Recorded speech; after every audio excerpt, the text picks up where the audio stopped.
After being delayed by Zhuang Qian's ambiguous attitude for 3 years, Shang Rui, the Buddhist disciple from Maoqing who had no prior connection with me, suddenly made a high-profile confession and forcefully took me away from Zhuang Qian. Shang Rui gave me everything, but he just refused to marry me and also refused to let me go. During our entanglement, I discovered that Shang Rui was actually the mastermind behind my father's death. And Zhuang Qian was the brother without blood relation that I had never been willing to admit. After I laid out the truth, Shang Rui destroyed Zhuang Qian's reputation and career just to force me to continue relying on him. Zhuang Qian jumped into the sea, and Shang Rui had someone hypnotize me, making me believe that I was the one who caused Zhuang Qian's death. Bearing the guilt, I lost my mind and followed Zhuang Qian in death. After being reborn, I degenerated into the person Shang Rui hates the most, but he still intruded into my life. I squinted my eyes and grabbed his tie. I challenge you to a game of contractual marriage for 3 months. Do you dare? Since I can't avoid it, this time, I'll take what I want by force. 1. I was entangled with Zhuang Qian for 3 years, with a faint ambiguity and careful mutual, until a bright and beautiful girl like a rose appeared by his side.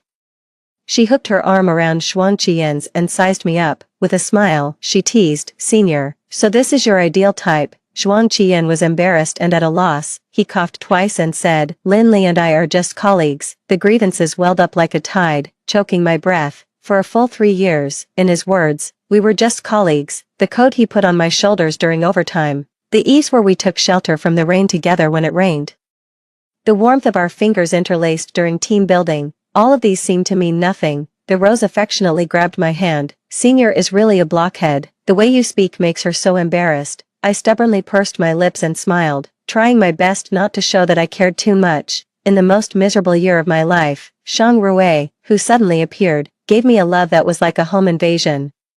He directly announced at the welcoming banquet Zhuang Qian held for the rose that I was his girlfriend. In fact, I had only met him once, and we weren't even friends. I was dragged by Shang Rui and stuffed into a luxury car in front of Zhuang Qian. The next second, he tugged off the necklace around my neck. My heart tightened, and I instinctively protected it. "No, he gave it to you, right?" Shang Rui's fingertips brushed over the skin rubbed red by the necklace. And he threw it away without hesitation. When his kiss landed, I even felt a sense of revenge from Zhuang Qian's stinging gaze. Shang Rui cupped my chin, preventing me from looking at Zhuang Qian. "Don't look at him, look at me." At that time, I thought that either Shang Rui was standing up for the injustice or he had lost at the game of truth or dare. But he was extremely serious and really presented everything in front of me. At that time, someone told me that Shang Rui had a crush on me when he was in college, in places I couldn't even notice. He had done so much, the good and the bad, from keeping the seat for me in the library to deliberately ruining Zhuang Qian's external cooperation project and becoming the only partner and source of funds for the company. His appearance was like a sudden storm. I accepted him before I could sort out my thoughts. Everyone praised me for being lucky. The things I couldn't get even after suffering grievances with Zhuang Qian, Shang Rui gave me without reservation. I was happy and content. Shang Rui invited all the colleagues in the company and held a grand birthday banquet for me. Shang Rui dragged me to toast everywhere. His hand tightly around me trembled with excitement, as if he was holding a treasure that he had finally obtained. "Be careful, Shang Rui will stop at nothing. I'm afraid he'll hurt you." Zhuang Qian came to me when I was alone. There was a hint of bitterness in his smile. "I'm not trying to sow discord, nor am I jealous." I looked at him and smiled faintly. "Thank you." My calmness made him even more embarrassed than sarcasm. Zhuang Qian clenched the necklace that had been thrown away in his palm. He hesitated to speak and finally forced a pale smile. He slowly raised his glass. "I wish you happiness." Shang Rui suddenly appeared and put his arm around my waist. Pulling me into his arms, as if by accident, he knocked over the wine glass in my hand. Both of us were stained with dark red wine, but I instinctively wiped Shang Rui first. After wiping twice, I realized that Shang Rui did it on purpose. There was no need for an explanation. Zhuang Qian understood everything. Shang Rui never mentioned the future to me, and it seemed that he had no plans to get married. I thought we were still young, and there was no need to rush such things.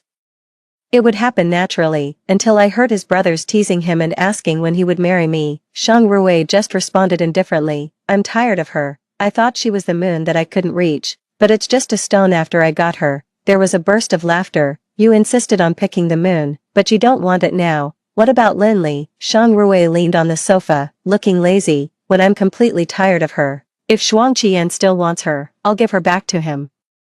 There was another burst of laughter. You're so bad. Are you doing garbage recycling here? I stood there, and my heart was torn into countless pieces. Linli is so beautiful. Instead of giving her back to Shuang Qian, why don't we set a trap and let our brother take advantage of it? The fertilizer doesn't flow to outsiders. There was a crisp sound of a glass bottle breaking, and the person inside held his head and held. Shang Rui's voice was calm without a trace of emotion.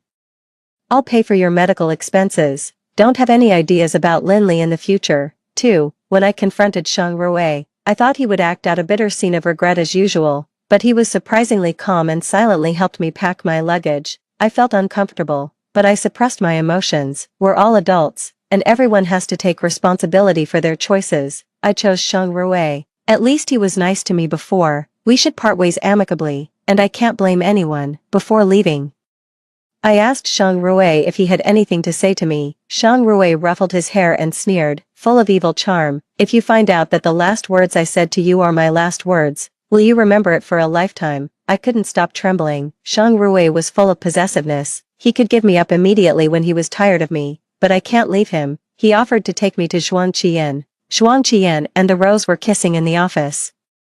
The design draft I left behind was crumpled during their tussle.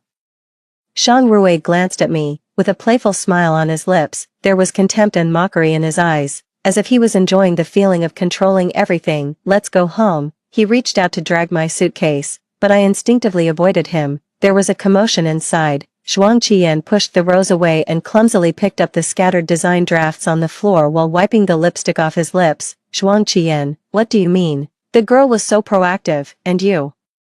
You actually pushed me away. The Rose lost her previous calmness and was furious. Do you still like Linli? Shuang Qian's hand trembled. It has nothing to do with Linli. He unconsciously clenched his palm and rubbed the scar on his hand. Yes, if Linli knew that her brother without blood relation had a crush on her for so many years and even caused her to lose her home, she would hate you to the bone. The Rose sneered and lifted his chin with her knee. You love her.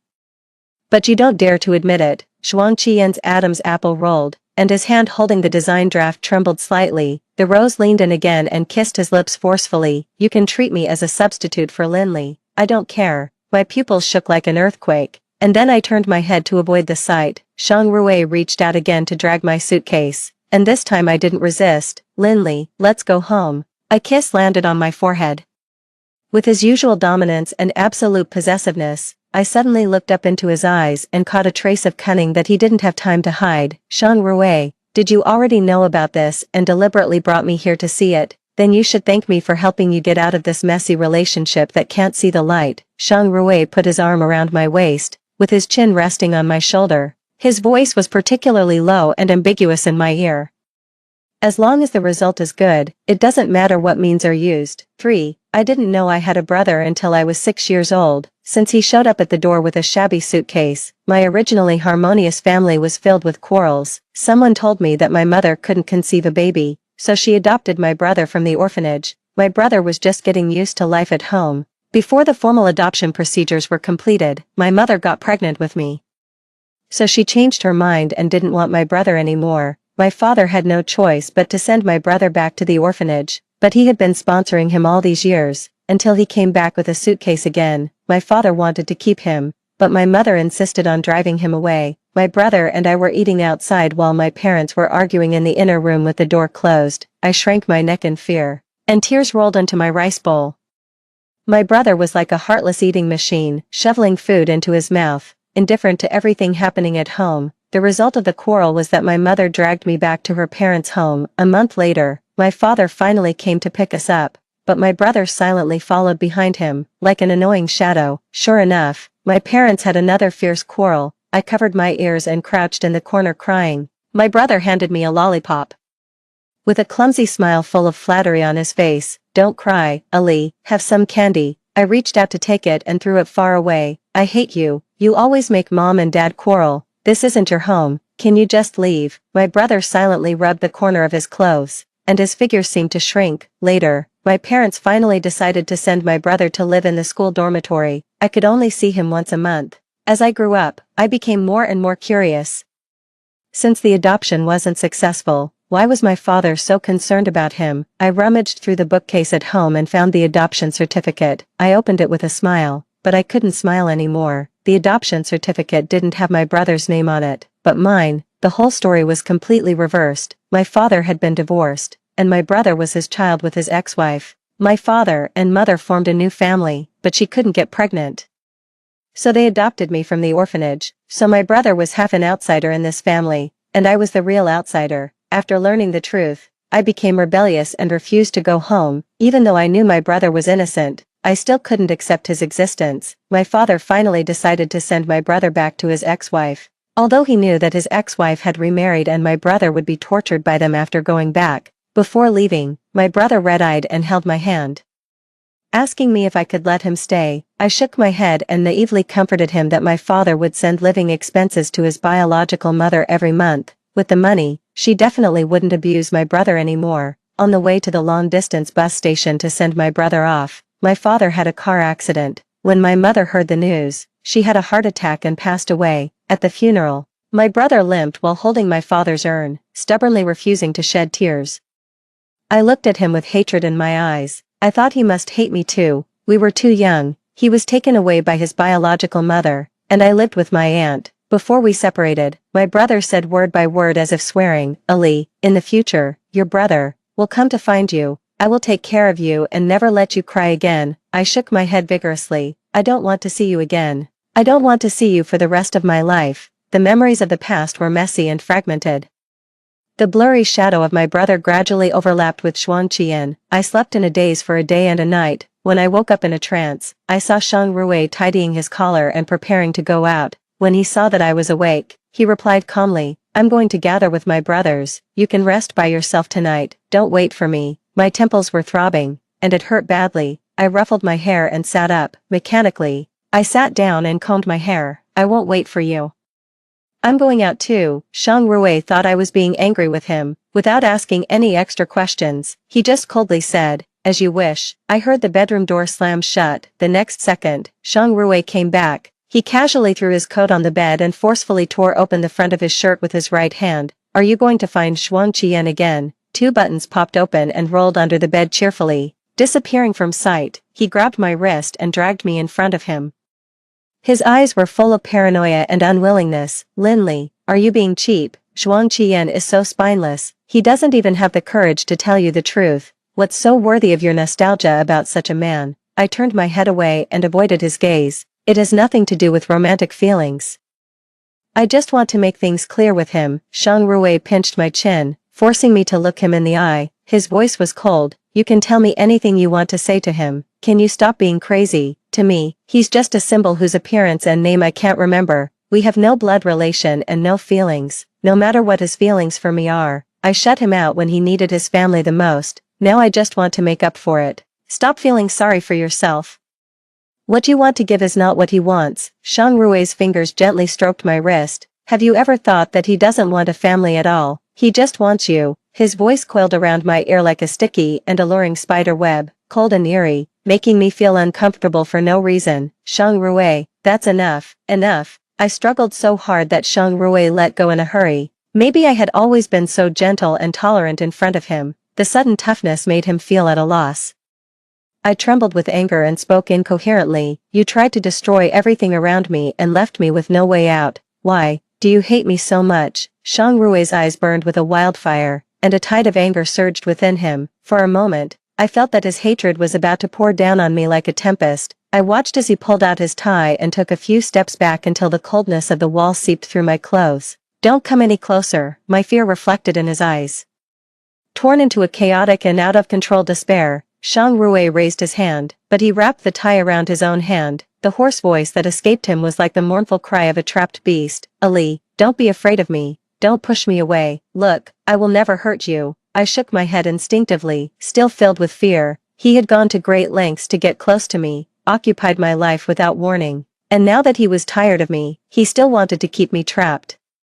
I couldn't understand what he really wanted. "I won't believe you anymore, Ali. Do you really want to see me die in front of you?" I couldn't move my hands, but Shang Rui slammed into the cabinet. The vase shattered on the ground, in pieces. Without thinking, he leaned sideways and fell. I instinctively reached out to pull him, but the disparity in strength meant I couldn't move him. The broken glass pierced his back, and blood flowed. "Doctor, what's Dr. Liang's number?" My mind was in a mess.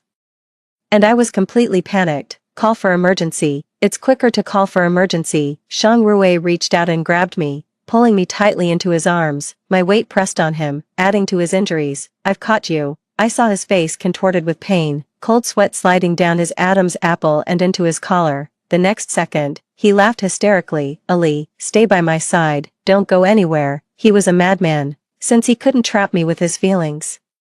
He trapped me with himself. 5. The private doctor rushed over to treat his wound. His clothes were stuck to the blood, and they had to be cut open to clean the wound. Shang Rui gasped in pain and held my hand tightly throughout, not willing to let go even a bit. Dr. Liang carefully instructed me on how to take care of the wound and change the dressing. Finally, he reminded me to pay attention to Shang Rui's mental state and not let him hurt himself again. I knew that Shang Rui had many old scars on his body. When he went swimming, he always wore a one-piece shark suit. Dr. Liang said that he had experienced an accident when he was a child and had PTSD. He had been addicted to self-harm for a long time. He had been treated for a long time, and his condition fluctuated, but after I was with him, he had never hurt himself again, according to Dr. Liang.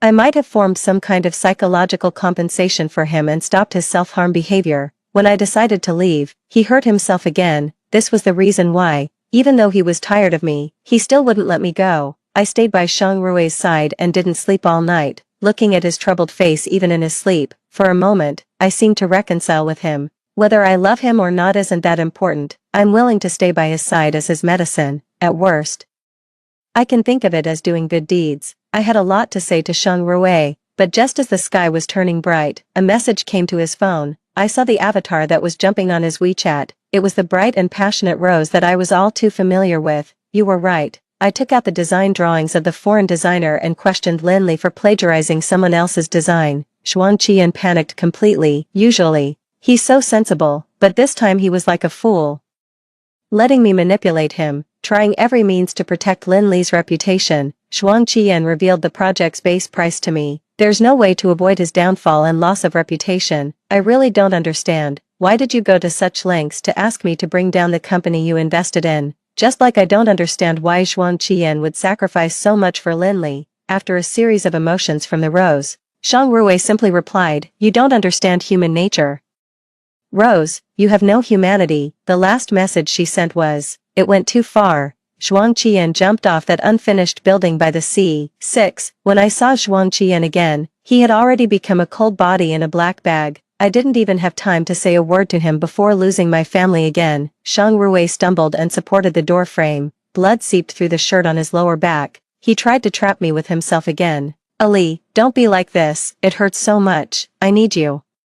I stared at Shang Rui and shouted hysterically, "Xuan Qian is dead, and his reputation is gone. He's completely ruined." It was useless. My emotions had already collapsed, and I couldn't take care of myself. I didn't hate him enough to die with Shang Rui. That was my last bit of reason. I held Xuan Qian's urn and planned to send it back to our hometown. Shang Rui held me back and asked me to promise to come back to him after handling Xuan Qian's affairs.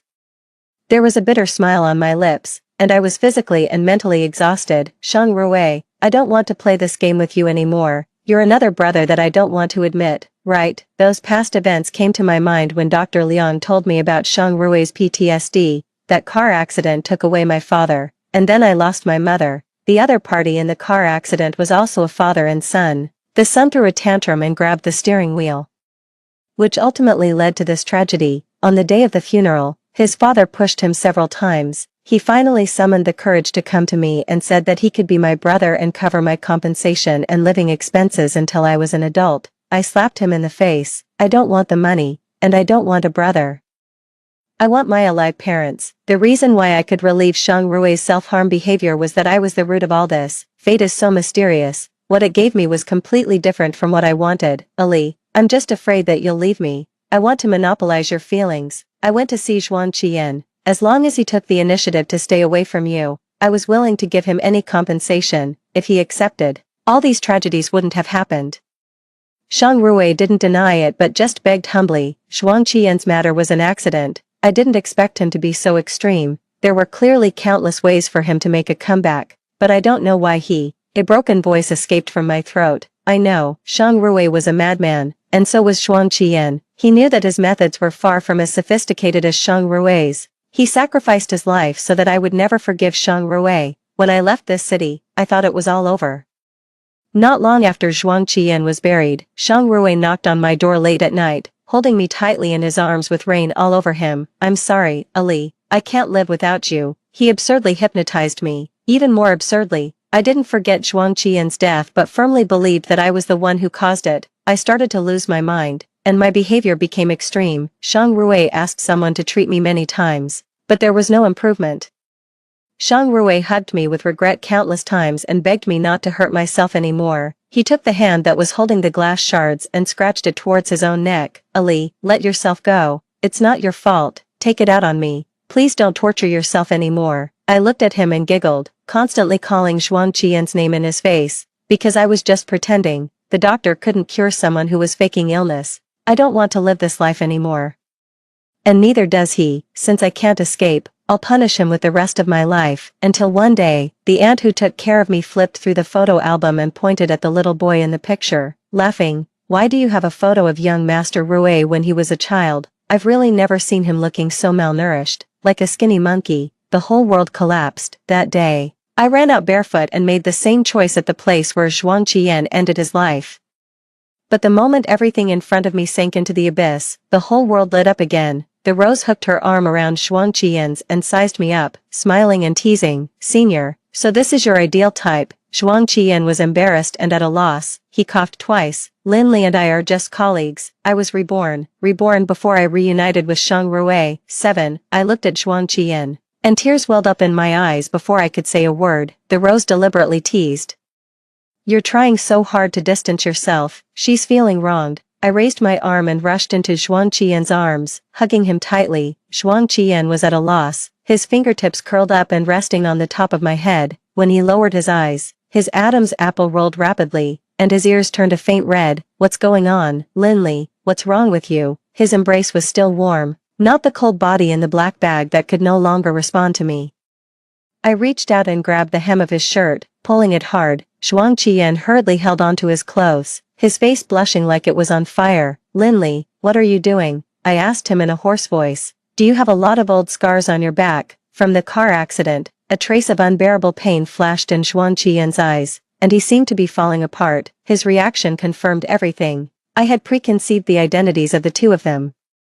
Zhuang Qian had always called me Lin Li, but Shang Rui had been calling me Ali before I knew it. So Zhuang Qian was the little boy who caused the car accident, and Shang Rui was the brother who begged me to let him stay. Zhuang Qian, this is your last chance to be honest. I'm about to be taken away by someone else, and you won't have another chance to explain. Zhuang Qian hesitated to speak and finally avoided my gaze. Do you have some misunderstanding about me? Take a few days off and sort out your emotions. I was stunned for a few seconds and couldn't help but laugh bitterly. In a rebirth novel, if one fails to treat the left foot in the previous life, they will treat the right foot in this life. But I didn't expect that the tragedies of the previous life were related to everyone's character, and some things were like destiny. Even if it happened again, nothing would change. I didn't idle during those days of rest. I became a different person. Deviant and living a carefree life. Zhuang Qian couldn't hold back and came to find me. He still had that serious look and threatened that if I didn't go back, I would lose all my salary. I don't want to work here anymore. Just fire me. I hugged my male companion's neck and laughed. I'm busy. That's it. Zhuang Qian hesitated and asked, Lin Li, are you demeaning yourself because of me? I was silent for a few seconds. He was part of the reason, but not all of it. I want to change not only my own ending but also the intertwined tragedies of the three of us. Sure enough, it's because of me. Zhuang Qian seemed to have made a great determination. Then come back now. Let's be together. Is that all you want to say? My eyebrows furrowed involuntarily and then quickly relaxed. The corner of my mouth carried a faint mockery. Zhuang Qian, do you think you're particularly great? You sacrificed yourself to save me from eternal damnation. There was only endless silence in response to me. Zhuang Qian didn't dare to admit his identity to me and face his past mistakes. There was an insurmountable gap between us. He couldn't come over, and I couldn't go back. It's over between us. No, it never even started. I smiled and hung up the phone. That's it, goodbye. never see each other again. I stayed away from Xuan Qian and became the person Shang Rui hated the most. Until I was drunk and Shang Rui picked me up and stuffed me into his luxury car angrily. Why are you giving up on yourself like this? Can't you live without Xuan Qian? I guessed right. This time, I still couldn't get close to Xuan Qian, and naturally, I couldn't escape Shang Rui's control. He pulled my necklace, and I didn't stop him at all. The moment the necklace was thrown out of the window, I met Xuan Qian's lonely and broken gaze through the gap in the car window. Yes. I can't live without him. I'm so lonely. I just want to get married to someone, anyone. I squinted my eyes and grabbed his tie. Let's play a game of contractual marriage for 3 months. Do you dare? You're putting on this act for him, aren't you? Fine, I'll play along. Shang Rui's breathing was ragged, and his laughter carried the madness that had been suppressed to the extreme. Don't look at him, look at me. I took the initiative to kiss his lips. Then let's see if you have the ability to replace him and capture my heart. Since I can't avoid it, this time, I'll take what I want by force. 8. This time, I took the lead in our relationship, but Shang Rui was unexpectedly restrained. That sense of distance confused me. Was it because it was too easy for him, and he lost the challenge and freshness too soon? Where is she? The girl I brought back last night. Where is she? I carried the breakfast upstairs and happened to hear Shang Rui's hysterical questioning. Before I could get an answer, there was the sound of a glassware falling and breaking. I knocked on the door frame. Are you looking for me? Shang Rui was stunned for a few seconds. The slippers under his feet made him stumble a few steps. Finally, he kicked the shoes away and stepped barefoot on the scattered clothes on the floor. He hugged me in his arms, shaking like a tree in a storm. Shang Rui didn't say anything, so I took the initiative to speak. I made breakfast. I don't know if it suits your taste. If you like it, eat it. If not, ask the aunt to make something else. My tone confused him. He had been silently paying attention to me from behind for years and knew that I had a gentle and forbearing temper. Suddenly changing my temperament would make him feel at a loss. I decided to take the initiative to clear the air. Are you curious about why I was willing to go with you yesterday? Shang Rui looked at a slipper lying alone at the end of the bed, and his tone was self-deprecating as he replied, you wanted to make Xuan Qian angry. I don't think you're a bad person. I shook my head. I need to go back to the company later. The transportation around here is not convenient. Can you give me a ride? Never having received special favor, Shang Rui didn't have a sense of deserving deep down. He was worried about losing things and being abandoned by the world. In the past, I was used to obeying and pleasing him. Besides passively accepting, I had no other demands. Such compromise only exacerbated his pain and unease. This time, I want to take the initiative to tell him that I need him. A trace of emotion flashed in Shang Rui's eyes, but he immediately built up a defense and retreated to his safe haven. My gaze shifted to the hand he was trying to hide. Shang Rui immediately realized what I was looking at and pretended to be calm as he waved his hand. It's okay. I accidentally got cut by a piece of glass. I didn't expose him, even though I knew he was venting his emotions and had grabbed the piece of glass without hesitation. He was used to using the pain of self-harm to make up for the lack of emotions. I just didn't notice it last time. After being reborn, I really thought about taking revenge on Shang Rui.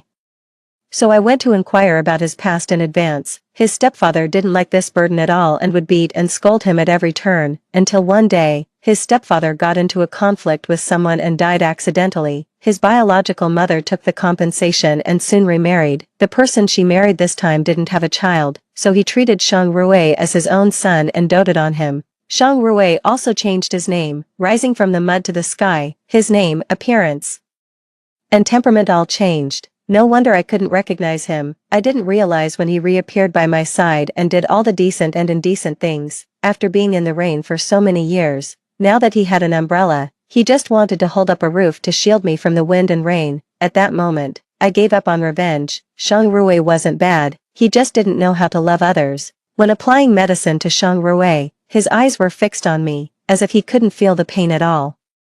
I didn't look up and focused all my attention on his messy wound. My parents passed away early, and I lived with my aunt. My aunt was weak-tempered, and my uncle was an alcoholic and a gambler. It was like starting in hell. I wanted them to get a divorce. I cried and made a scene. I even thought about going with my parents. Shang Rui suddenly tightened his grip on my hand. I haven't finished applying the medicine. Stretch out your hand. I pried his hand apart and looked calm, as if telling a story that had nothing to do with me. Later, I realized that there were some things I couldn't interfere with. I had to let myself go. When you're living under someone else's roof, you can't have a temper. For things I can change, I just need to think from a different angle and let them go. After laying out so much, I just wanted to find an opportunity to tell him that I was regretful. Zhang Ruwei suddenly reached out and brushed aside my forehead hair.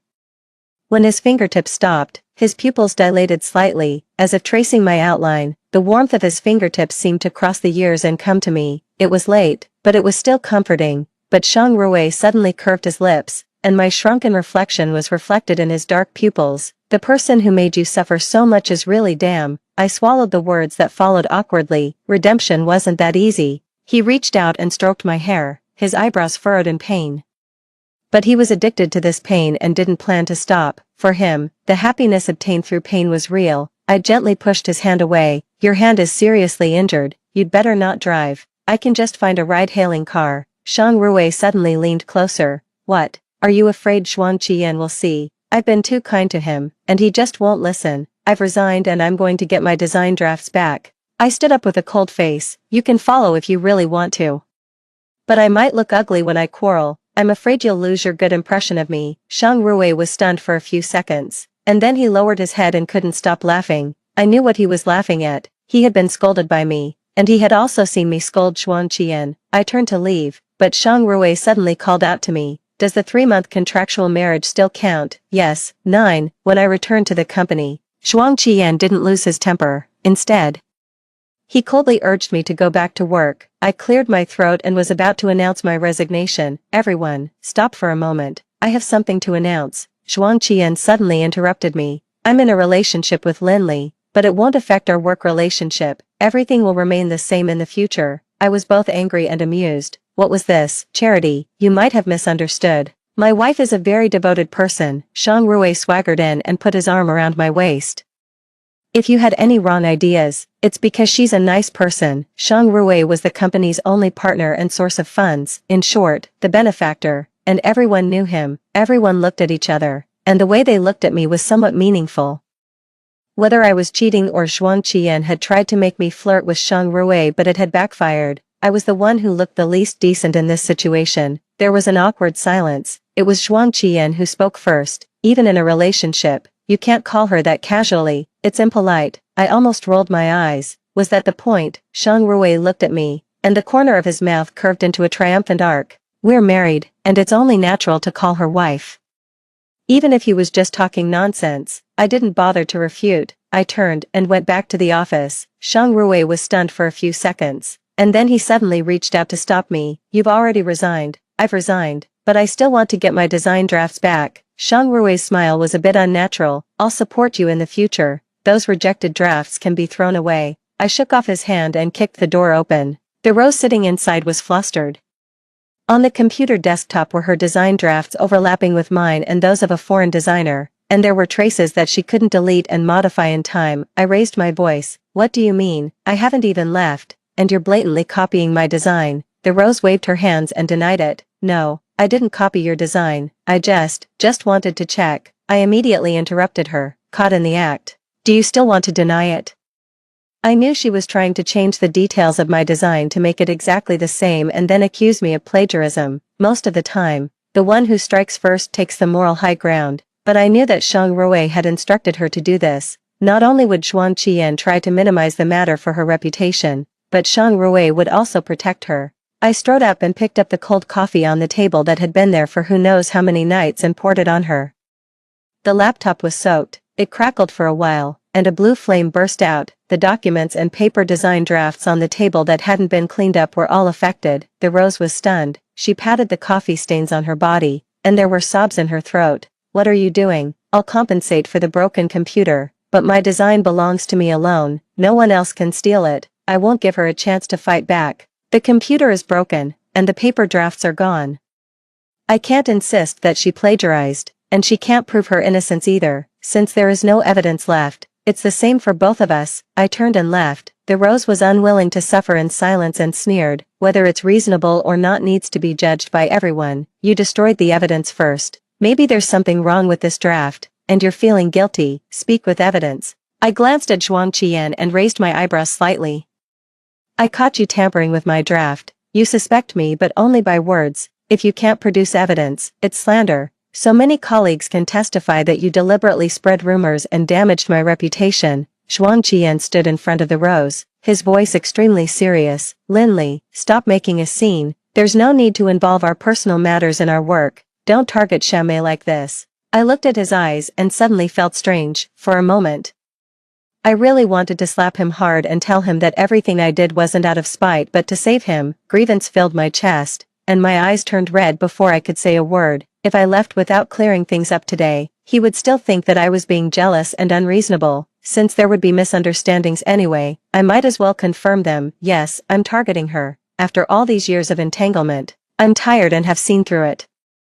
It's just right to settle the score completely, and we won't owe each other anything in the future. I looked into his eyes and caught a few imperceptible tremors of emotion. After taking this last look, I remembered his appearance at this moment. Xuan Qian, farewell. 10. I felt a sense of relief in my heart. As long as I had no more connection with Xuan Qian, Shang Rui wouldn't have to deal with him. After destroying the design draft, the rose no longer had the bargaining chip to threaten Xuan Qian. Xuan Qian wouldn't be ruined and wouldn't die either. Shang Rui kept a dark face and didn't say a word. I pulled his hand and called him several times but got no response. Finally, I got angry. The 3-month contractual marriage you promised. Don't go back on your word. A joyful expression flashed across his face, and then he frowned tightly, unconsciously clenching his fist so that his nails dug into his flesh. Happiness scared him. When he was with his first stepfather, whether he asked for tuition or his grades were not good, even when his stepfather was in a bad mood, he would be beaten. Only after his stepfather's emotions calmed down would he realize that his actions were excessive and mostly tried to appease him. Subconsciously, he always felt that only by making himself feel pain could he have happiness with a clear conscience. My fingers went around his back, and my fingertips slowly touched those old scars, crisscrossing. Even though they had already healed, they were still deeply engraved in his heart. 3 months was the limit for healing, sticking together inseparably, straightforwardly telling him all my needs and feelings, giving him a sufficient sense of belonging and security. I could feel that everything was getting better. When are you going to marry Linley? Marry that skinny girl? It's just for fun, for fun.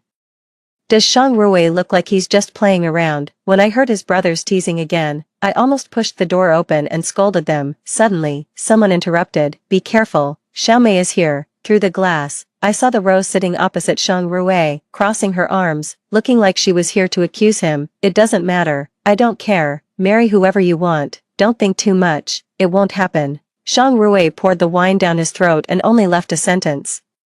I'm tired of her. I thought she was the moon that I couldn't reach, but it's just a stone after I got her. My pupils suddenly shrank, and my lips trembled slightly. I bit my lip and swallowed the exclamation back. So these words were said to the rose. There was a burst of laughter in the private room. You insisted on picking the moon, but you don't want it now. What about Linley? Shang Rui leaned on the sofa, looking lazy. When I'm completely tired of her, if Xuan Qian still wants her, I'll give her back to him. There was another burst of laughter. You're so bad. Are you doing garbage recycling here? The rose stood up and slapped him hard. You liar. You said you wanted to take revenge on Xuan Qian, but you didn't say that Linley is the woman you've been thinking about. I always thought that they were just in a cooperative relationship.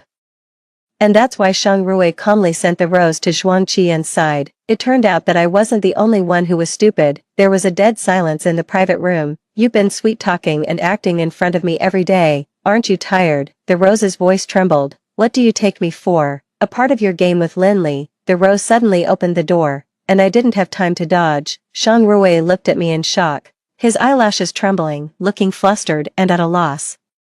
11. I didn't say a word on the way home and silently packed my luggage when I got home. Shang Rui took a half step forward but froze. His fingertips hovered 3 inches above my shoulder and trembled. Are you going to find Xuan Qian? I stroked my hair, and my tone was surprisingly calm. I don't want to pursue the relationship between you and the rose, but I have to settle the score with Xuan Qian. How do you want to settle it? What are you going to settle?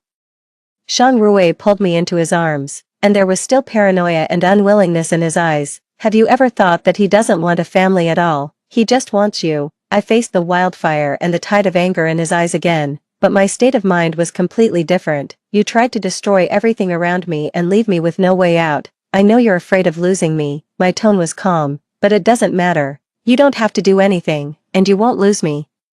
Shang Rui's fingers gently stroked my wrist. Ali, you went this far to protect Xuan Qian. This person just won't listen. A storm gathered in his eyes, and the next second, he really reached for his tie. Anger rushed to my head, and my heart heated up. I snatched his tie and tied his hands first. Ali, don't leave me. Don't go to him, please. Shang Rui was like a trapped beast, and a hoarse voice escaped from his throat. He's not good. He's not the brother you want. He doesn't deserve you.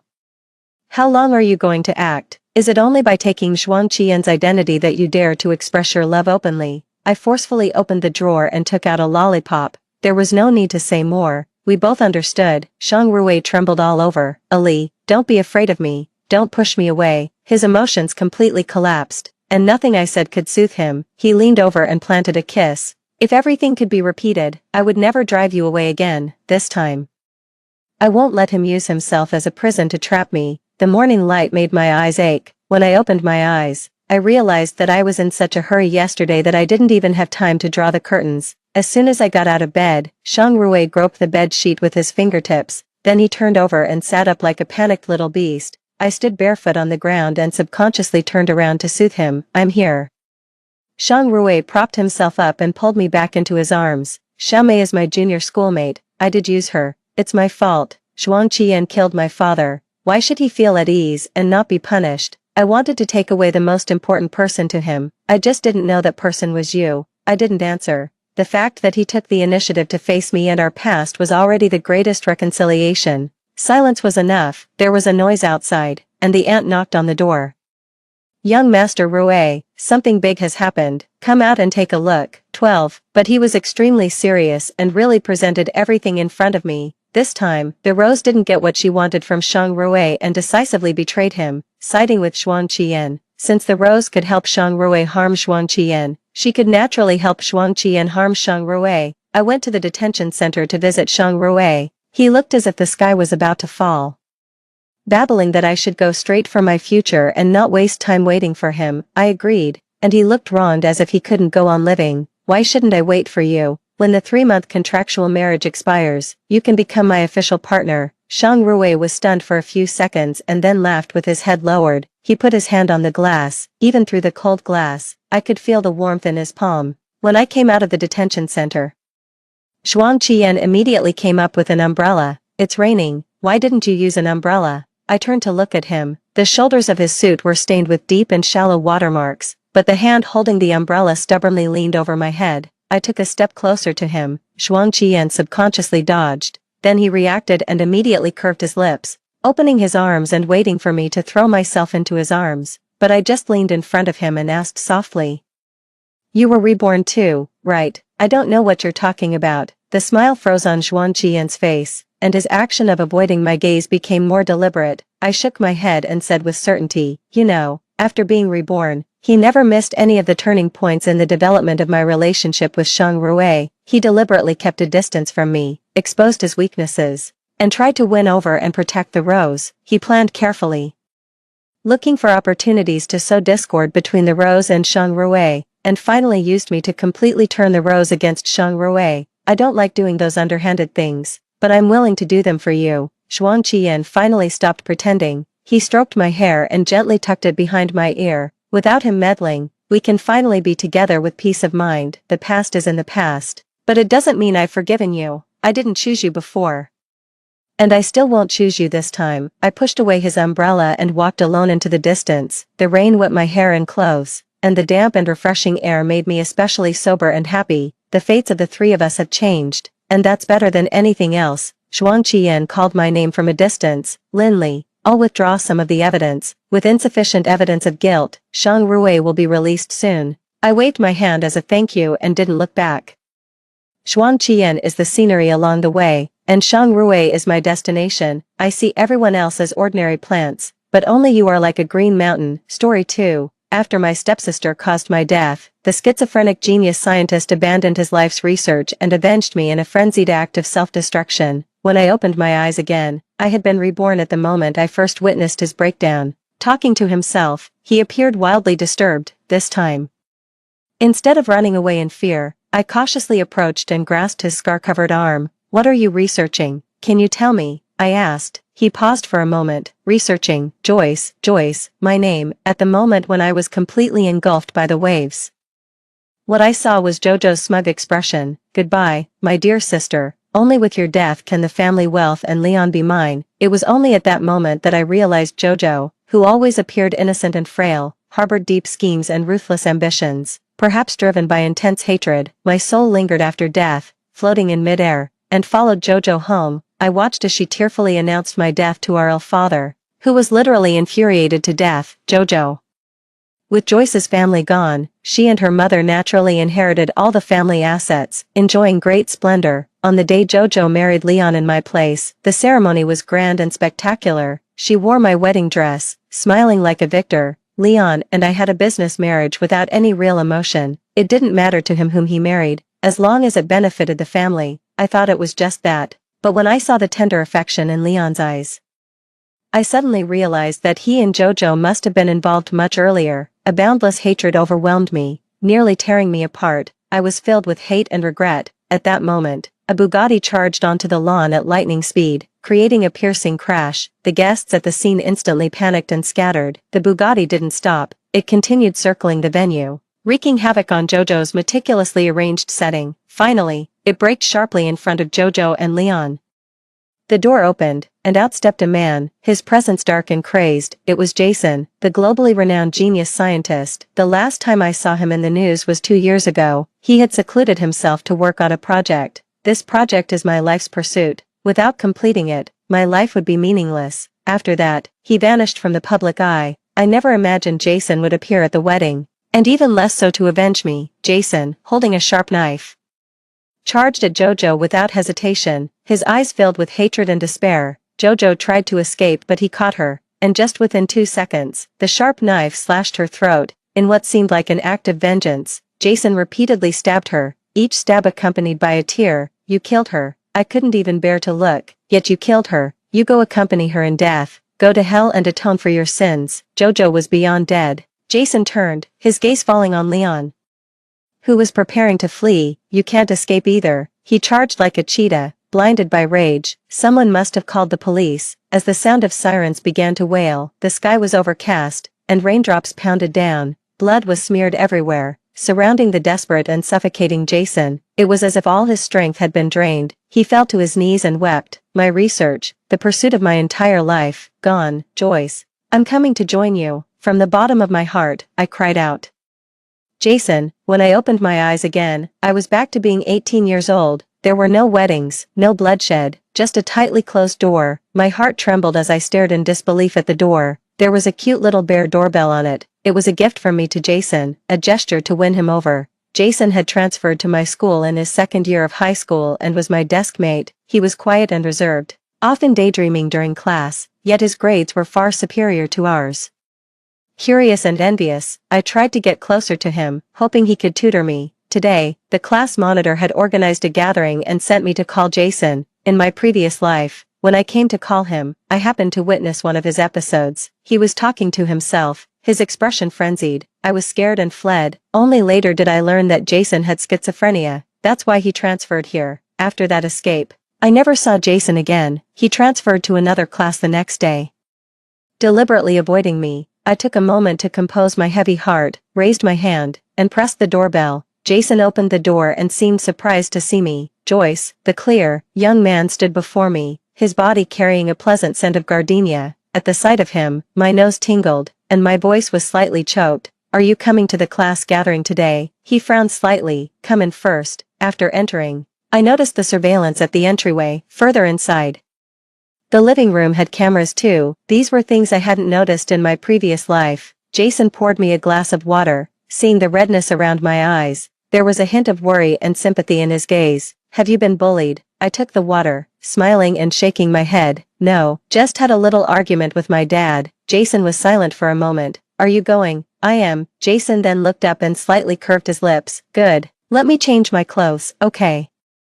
I sat on the living room sofa, watching Jason enter the bedroom, my heart unconsciously racing. He had had his episode in the bedroom. I had read up a bit on schizophrenia, visual and auditory hallucinations. Jason had them both. When I heard Jason's raised voice from the bedroom, Despite being mentally prepared, my hand holding the glass still trembled. Taking a deep breath, I stood up and cautiously approached his bedroom. Pushing open the door, I saw Jason's expression changing rapidly, now angry, now distressed. This approach to the research is completely unworkable. It's bound to fail. This angle is too tricky and time-consuming with little payoff, and I don't have that much time. There were clothes laid out on the bed that he was planning to change into. He had already taken off his coat, revealing his arms. They were covered in scars. It was shocking to see. The argument grew more intense. I clenched my fists, my palms sweaty.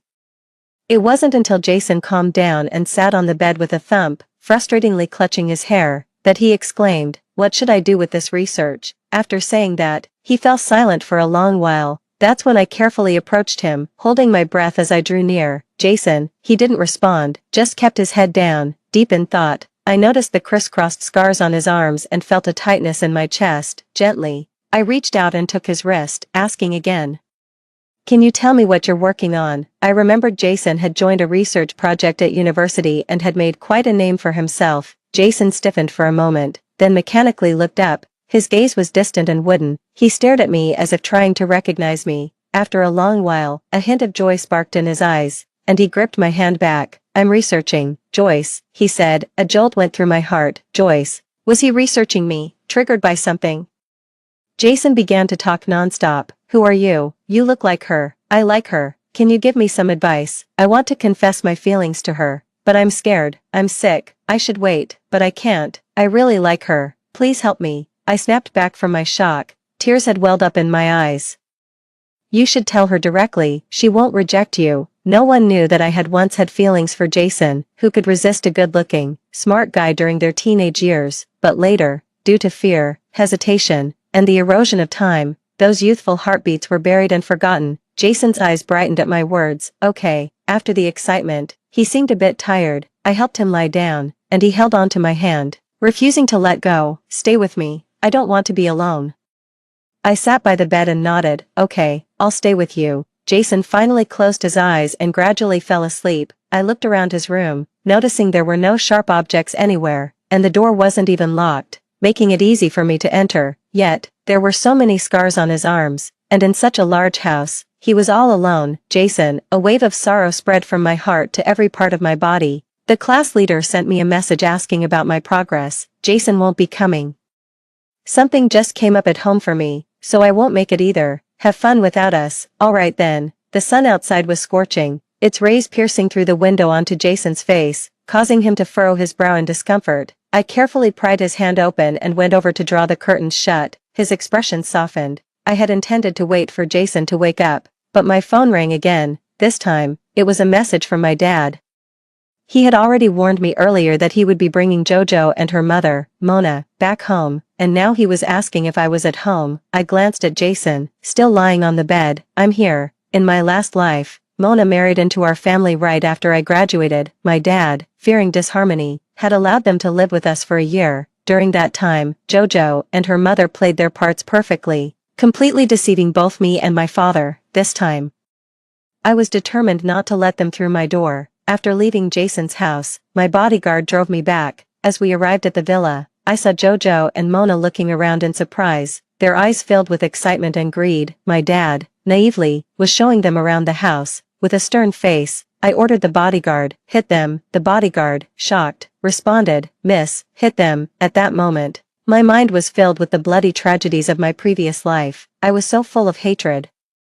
My dad, not very cunning, devoted all his energy to his company, yet Mona used him as a stepping stone for social climbing. I treated JoJo like a sister, always protecting her, but she envied and hated me, and eventually pushed me into the sea. Those ungrateful wretches, they deserved death. Although puzzled, the bodyguard obeyed. He stepped on the gas, and the car sped towards JoJo and her mother. My dad turned pale with shock. "Joyce," with a loud crash. JoJo and Mona were struck and thrown onto the ground. I immediately got out of the car, tears streaming down my face. "Dad." The brakes failed. I was so scared. I rushed into my dad's arms, clinging to him tightly. While comforting me, he sent someone to check on JoJo and her mother. In his heart, I was the most important. In my last life, he had made a will leaving everything to me and instructed me to take good care of JoJo and her mother. It was also for this reason that they harbored murderous intentions towards me. The emergency services soon arrived and took them away. My dad comforted me until I calmed down, and then he rushed to the hospital. I sat in the living room while the bodyguard stood in front of me, uneasy. "Miss, if the gentleman checks the car, it's fine, you won't be dismissed." My dad wasn't foolish, right now. "I just really didn't want to see Jojo and her mother. You may go." The bodyguard respectfully left. I went upstairs to my room to wait for my dad to come back. I glanced at the time, unsure if Jason had woken up. His house had surveillance. If he was awake, he'd surely check it. In my last life, he probably saw me fleeing on the cameras and since then kept his distance from me, avoiding me. I sent him a voice message. Something came up at home, so I had to leave. "Are you awake?" On the other end of the phone, Jason sat desolately on the floor, the computer in front of him replaying the surveillance footage of the entire house. An hour ago, she had arrived. She had seen everything. Beside him lay a sharply honed triangular ruler which he uncontrollably dragged across his arm, repeatedly slicing into his flesh, blood streaming down. Why did it have to be when she came? She must be terrified. Jason choked out between sobs. At that moment, his phone lit up with a new message, a voice message. Trembling, he played it.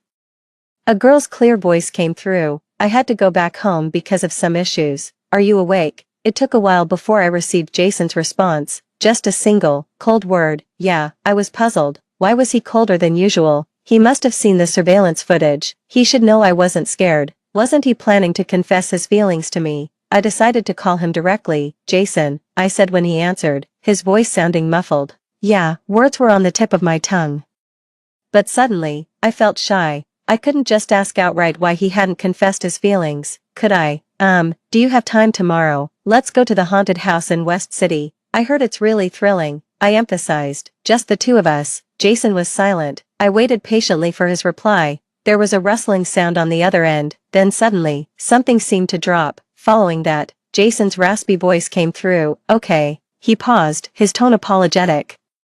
"Can we go in the afternoon?" "I can't get up in the morning." "Sure," I replied. After chatting a bit more, I hung up, but I didn't feel happy about his agreement. Instead, I had a bad feeling. Jason's biological clock was always precise. He never had trouble waking up or slept in, unless something was wrong, but he wasn't saying, and it wasn't right for me to press too hard. I turned on my tablet and started searching for more information on mental illnesses. Schizophrenia had several triggers: external stimuli, psychological trauma, substance abuse, and genetic factors. I could rule out the last two. To my knowledge, neither of Jason's parents had mental illnesses, and his mother had passed away when he was 10. That left the first two. Could his father be the cause? I recalled his empty, surveillance-filled home. Jason lived there day and night, every move watched. It must have been suffocating. A heaviness settled in my chest. Looking at our chat, I took a deep breath. "Jason, this time, it's my turn to save you." It was evening by the time my dad returned from the hospital. The bodyguard had messaged me earlier to inform me that my dad had confirmed the brakes were fine and pleaded for my help.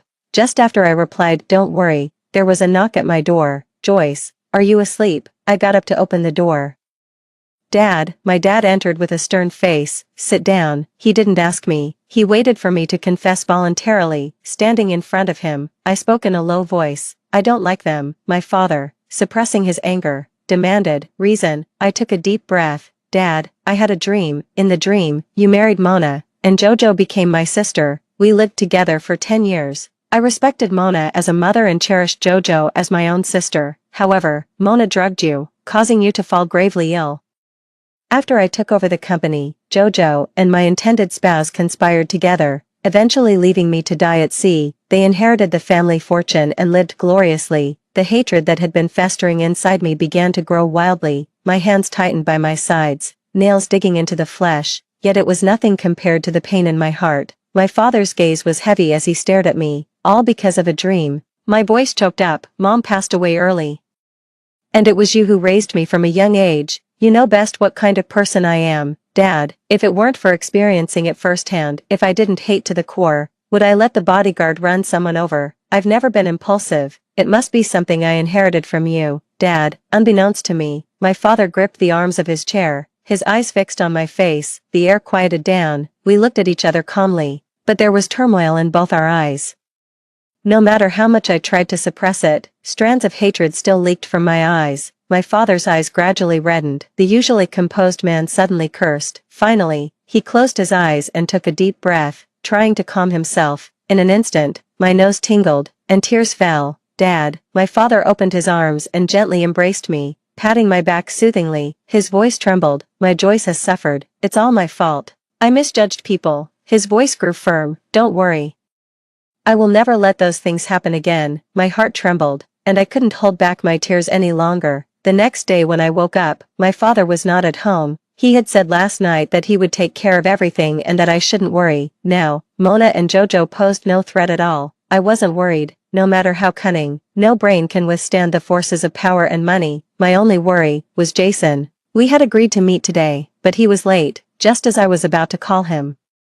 Jason got out of a taxi and hurried towards me. "Sorry, there was a sudden issue. Got held up for a bit." "Did you wait long?" Seeing the sweat on his forehead, I frowned. It wasn't hot today. The short run shouldn't have made him sweat. I handed him a tissue. "I just got here too. Wipe off your sweat first." Jason took the tissue, wiped away the sweat, and smiled warmly. "Where do you want to go?" I smiled back, grabbed his wrist, and led him forward. "Come with me." I didn't notice that Jason's body stiffened. There were many fun activities in the West City, and taking advantage of the midday, I dragged Jason to the haunted house first. To be honest, I'm the type who is both timid and adventurous. Throughout the experience, I screamed nonstop and clung tightly to Jason. He, on the other hand, wasn't scared at all and even comforted me in a gentle voice whenever I got frightened. As we reached the final section of the haunted house, the surroundings were eerily quiet and pitch dark. All I could hear was our breathing. I gripped Jason's arm tightly, my eyes wide open as I scanned the surroundings. Even though I couldn't see anything, Jason patted my hand, saying, "It's okay, I'm here." I was still scared and started to make small talk. Out of nowhere, I blurted out, "Aren't you going to confess your feelings to me?" Jason froze suddenly. I was also taken aback. Damn my big mouth, why wasn't I shy now?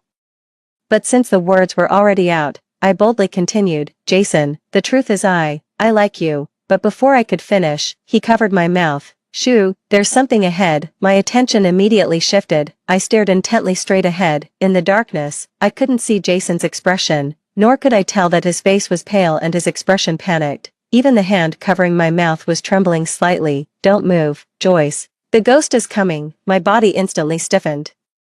Just then, Jason let go of me and even stepped back slightly. "What are you doing? Don't go." I held onto his hand tightly. "I'm not going," he said, but I wasn't reassured and dared not move. The room remained silent. There were rustling noises behind us, like something cracking or the sound of a plastic bag being rubbed. "Jason, Jason." I called out his name in fear. He responded softly, A few seconds later, he moved forward. "It's okay now. The ghost is gone." I paused, slow to realize. "Were you tricking me?" He chuckled softly. "You caught me." I was both angry and annoyed. "Jason, yes, I'm here. You've learned to be naughty." He wasn't like this before, but Jason just pointed out, "The exit is over there." I remained somewhat annoyed until we got out, but when I turned around and saw Jason's smiling eyes, all my anger vanished. However, his complexion looked terrible. My heart tightened. "Jason." He interrupted me. "What else do you want to play?"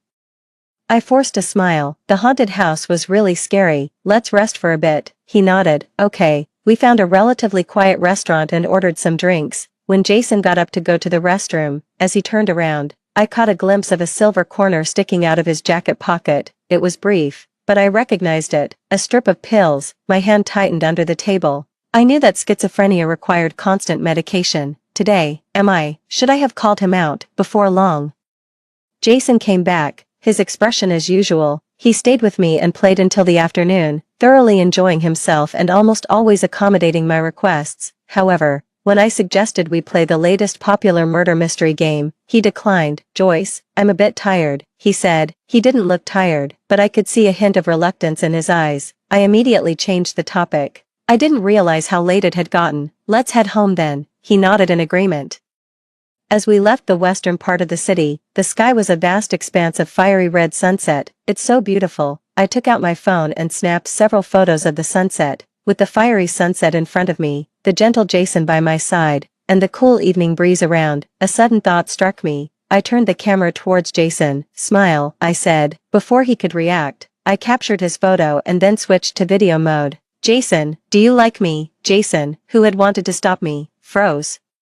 He stared at me blankly. I like you, Jason, I smiled. In the camera, Jason's expression visibly shifted to panic and nervousness. I peeked from behind the camera to look into his eyes and spoke again. I've liked you since you patiently helped me with my homework. Why do you still come to school every day even though you've already been admitted on recommendation? I asked. Jason's pupils trembled as he looked deeply into my eyes. We held each other's gaze amidst the noisy backdrop of traffic and voices, which seemed not to affect us at all. It took a long while for Jason to respond, as if he had just processed the situation. Joyce, he began, his eyes suddenly lighting up with surprise. But a sudden ringtone from his phone interrupted him. His expression darkened instantly. I sensed something was wrong. Jason took out his phone, hung up the call, and his expression settled into calmness. He took my phone and stopped the recording, as if putting an end to something between us. What does this mean? I asked. Jason looked down at me, his tone bitter. You saw everything yesterday. Aren't you afraid of me? I'm sick. I'm a madman. I'm not afraid, I interrupted. My resolve seemingly taking him aback as his eyes momentarily filled with tears, but quickly, he deflated, speaking in a downcast and listless tone. Don't say things like that, Joyce. He sighed heavily, as if all his strength had left him. I'm scared. I instantly understood. He was afraid this was just a whim of mine, afraid I would abandon him, afraid to have something only to lose it again. I stepped forward, wanting to embrace him, to show him my commitment wasn't fleeting. But Jason stepped back. Joyce, let's just be classmates. I won't cross the line, and you, don't push me. He spoke quickly. I'm sorry. I won't walk you home then. Take care on your way, he said. He turned around and fled in panic. Jason, I didn't understand. Why? He liked me. He wanted to confess his feelings to me. So why is he backing away now? Jason ran a great distance before he finally slowed down. His phone in his pocket kept ringing incessantly, always the same number. He didn't want to answer it at all, but eventually, he did. Hello. On the other end, the voice of a man was calm and stern. Why aren't you answering your phone? Why did you turn off your location services and unplug the surveillance? 3 consecutive whys made Jason feel suffocated. This morning, when he had gone to the hospital to get his medication, he had already answered a call. The caller on the other side angrily questioned why he was still harming himself, asking if he was in love with Joyce. Does your little desk mate know you have a mental illness? Does she know you harm yourself every day, that you need to take medication every day? Do you think her kind words mean she's interested in you? She's just pitying you, trying to comfort you. I hope you don't end up like your mother, treating love as your only pursuit, utterly lacking in ambition. The morning's words still echoed in his ears. The voice from the phone continued relentlessly. You've grown bold over the months, not just talking back but daring to defy me outright. It's just a few words from me, and you dare to unplug the surveillance and turn off the location services. What? You want to die out there? I'm putting so much effort into this for whom? Humph. If it weren't for your mother's despicable and ruthless tactics, do you think I'd bother to care about you? A lunatic. Do you think Joyce would like a lunatic? Don't delude yourself. Someone like you isn't worthy of her. Jason suddenly let out a low, unsettling laugh, prompting passers-by to instinctively steer clear of him. He said, yes, I'm a lunatic. I'll turn the surveillance back on now, and then, let you see a corpse. How about that? Or maybe I'll turn on the location services, and you can guess where you'll find me, in the river, at the station, or in the morgue. Jason's words grew increasingly manic. What to do? I really want to die, Father. He deliberately emphasized the word father. The person on the phone fell silent. Jason laughed louder and louder. Father, shall I go and die now? Would you prefer I get hit by a car or jump into the river? You, Jason. Jason quieted down, listening to the intense breathing on the other end of the phone. He chuckled. If you don't want me dead, then never let me hear those 3 words from your mouth again. Her name. Merely uttering it, he felt was a desecration. A beep beep sound came from the phone. The other side had hung up. Jason looked up at the evening sky. Joyce, God knows. When he heard the words I like you, his whole body was boiling with excitement. But, oh well, I'm going to hurt you, Joyce, I'm sorry. Jason fell to the ground, covering his face as he sobbed. He longed for her yet couldn't bear to hurt her. He was greedy yet dared not make a move. Living is so difficult. Ever since I confessed my feelings, Jason stopped coming to school. Being in the 3rd year of high school, I was too busy to visit him. I could only wait for the weekend to check on him at his house, but to my surprise, Jason had moved away. Even the teddy bear doorbell was gone. Looking at the bare black door, I felt a heavy sadness. When I got home, my dad noticed my troubled expression and asked, "What's wrong? Is school too much for you?" I shook my head and remained silent. During dinner, my dad talked about Mona and Jojo's situation. He had conducted a thorough background check and found out Mona had been fishing for a wealthy husband, and many had taken the bait. At this point, he paused. I glanced at him. Among those deceived, he was the easiest target. Embarrassed, my dad changed the subject to Jojo. Jojo had inherited her mother's tactics and personality, using her looks to attract wealthy heirs at school, also dreaming of marrying into a wealthy family for a soaring social climb. Not all the men Mona entangled with were single. My dad discreetly leaked some information to the wives, being careful to hide his own identity. After all, it was quite embarrassing. A grown man, I suddenly looked up. "Dad, can you help me look into Hugh's family?" "Hugh's family, your classmate, Jason," I nodded, immediately on alert. My dad asked, "Why are you looking into his family? Do you like him?" I openly nodded. "Yes, but after I confessed, he hasn't been back to school." My dad's expression darkened. "No, I don't approve. Hugh's family's issues were well known. There's hardly anyone who doesn't know. I was already against you being desk mates with him, but I didn't want to interfere." I quickly interrupted him. "What happened with Hugh's family?" After glaring at me for a while, he began to explain. Hugh's family was not originally from the capital but from Jeong City. Originally, the two families arranged a marriage, and Jason was born.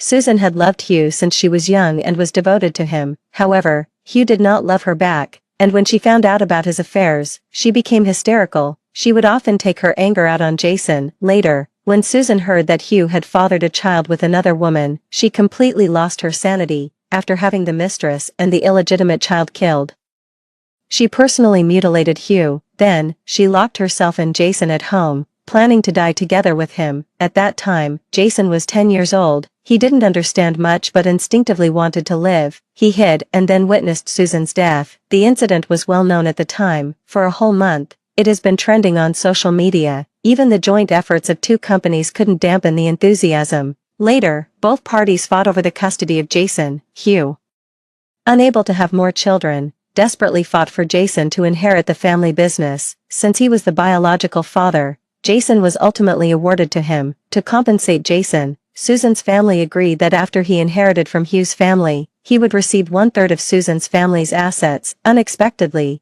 due to years of mental stress and the trauma of witnessing his mother's death, Jason developed schizophrenia. At the same time, he displayed an extraordinary talent. My dad sighed. Jason is also a poor child. Back then, everyone said he was the biggest winner, but he was actually the biggest victim. Over the years, as he grew up, his condition became increasingly uncontrollable. He used to study in Jiangqing, but he transferred here after his condition caused him to inadvertently hurt someone. The day you told me you had a new desk mate, I was worried. That's why I had a bodyguard protect you closely. Joyce, you must not fall for him. I was stunned. Silent for a long time. No wonder Jason refused when I suggested playing a murder mystery game, because there was a part where you witness your mother's death. No wonder he declined, saying he was scared. Not scared that I would reject him, but scared that he might hurt me. My dad slammed the table. "Joyce, I'm talking to you." I looked up. "Dad, I'm afraid I can't do that right now." Immediately, I desperately want to see him, but I don't know where he is. Jason has always been good at avoiding me. In a past life, he kept an eye on me without my noticing. This time is no different. Even after the college entrance exams, the people I sent couldn't find out where he was. I even went to the university he was supposed to attend, but still couldn't find him. "Why is he avoiding me?" I asked, frustrated. My best friend handed me a glass of wine. "It's simple. Because you like him," my friend explained. "Before, when you didn't like him, he could warn himself not to act rashly, not to do anything that might make you dislike him. But now that you like him, and you're making direct moves, he can hardly resist. He can't help himself, but he doesn't want to hurt you, and with his condition, he can only hide. It's a mix of insecurity, sensitivity, and avoidant attachment." My friend sighed. "He's got a lot of issues. If you want to be with him, it's going to be exhausting. You'd have to deal not only with his potential schizophrenia outbreaks, watch out for him losing control and hurting you, but also repeatedly reassure him of your love, comforting him, and giving him a sense of security. If you can't handle it and want to back out midway, he might die. Think it over carefully. Actually, him hiding might be for the best." I stared at the drink in front of me, my thoughts in turmoil. What are you researching? Can you tell me? Researching, Joyce. He's always been studying me, but I am not a test subject, not just data.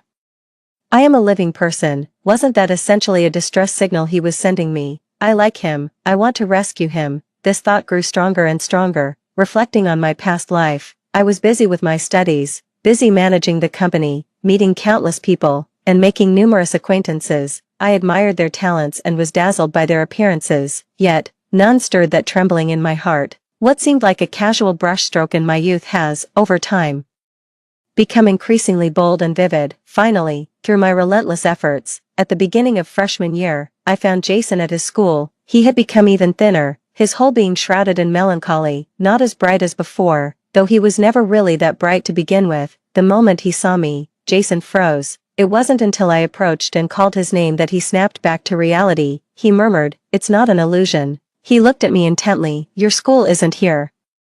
What was it I said again? He had been watching me all along. I didn't blindly apply to the university Jason was attending. After all, the major wasn't a fit, but you are here. I had deliberately delayed my registration to catch him here. Jason's eyes flickered, somewhat at a loss. "Joyce, I told you not to." I tiptoed and kissed him on the corner of his mouth. He froze completely, as if his soul had been drained. I grabbed his hand. "I like you, Jason. If once isn't enough, I'll say it a second time. A third time. I know what you're afraid of. Will you hurt me?" Jason shook his head vigorously. Then he said, I can't control it." His body began to tremble, wanting to flee. I held him. "Then, when you can't control it, avoid me, okay? And when you can, come back out." Jason blinked very slowly. "Can we do that?" "Don't know until we try." Jason pursed his lips, and under my expectant gaze, he nodded. I took half a month off. During that half month, I was with Jason. We stayed at his apartment.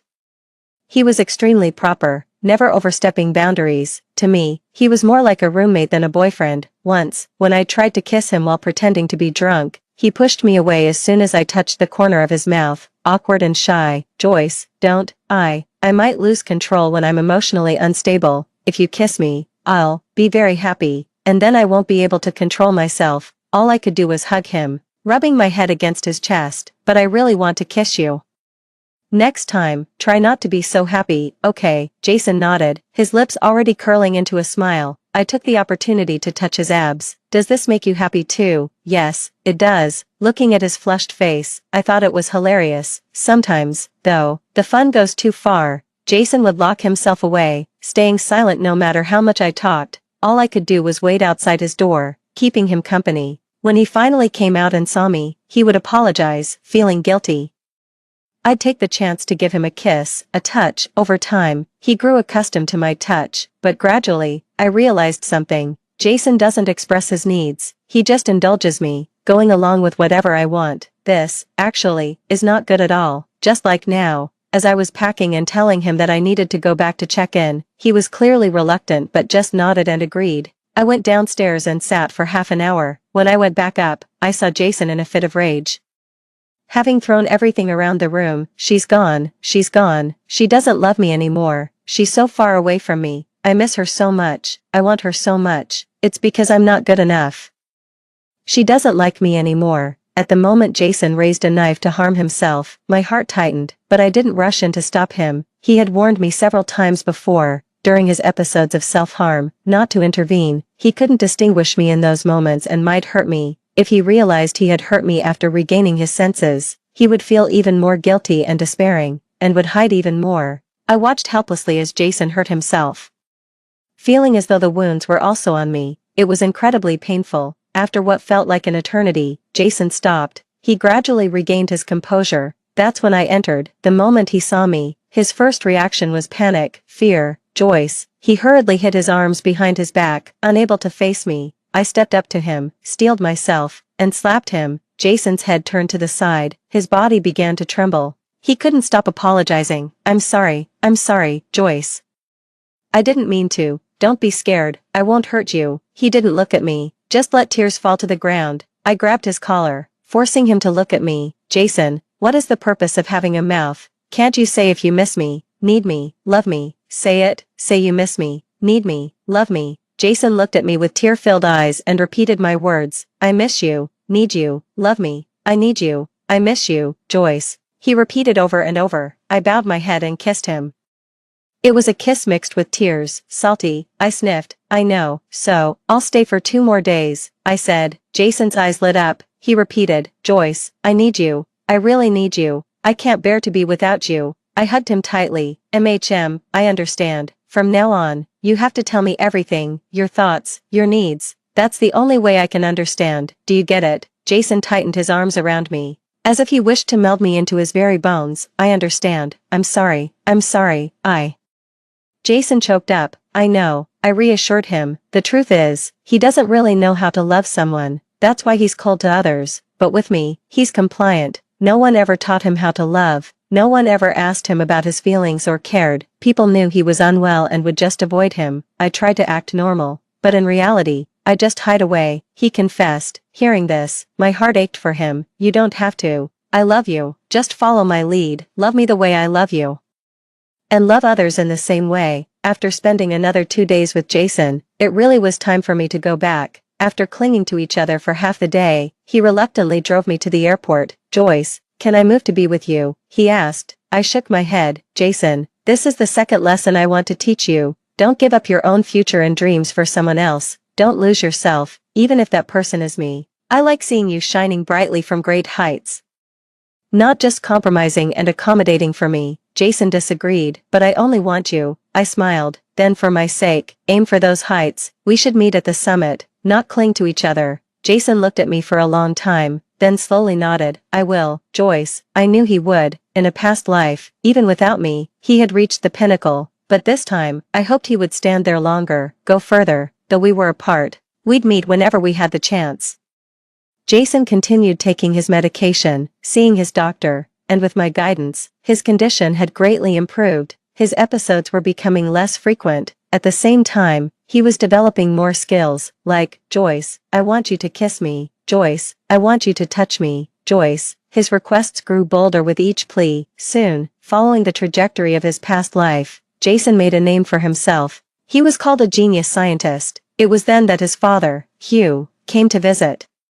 Asking him to come back and take over the family business, Jason happily agreed. It took him half a year, but, returning to Hugh's family, Hugh was ousted and deprived of his inheritance. Then, he was kicked out without hesitation. At the same time, Susan's family fulfilled their promise by giving him 1/3 of their assets. Suddenly, Jason became the talk of the town, with his name echoing through the streets as media outlets clamored to cover his story. Yet, the first thing Jason did was, Joyce, if I present all these as a betrothal gift, would your dad agree to let us be together? I went to the hospital for a checkup today, and the doctor said I'm cured. This isn't hereditary, so there's no worry of passing it on to the kids, or we can choose not to have kids if you prefer. I was busy dealing with company matters and found Jason's chatter distracting, so I pushed his head aside. Let's talk after I'm done. Jason's expression instantly fell. All right.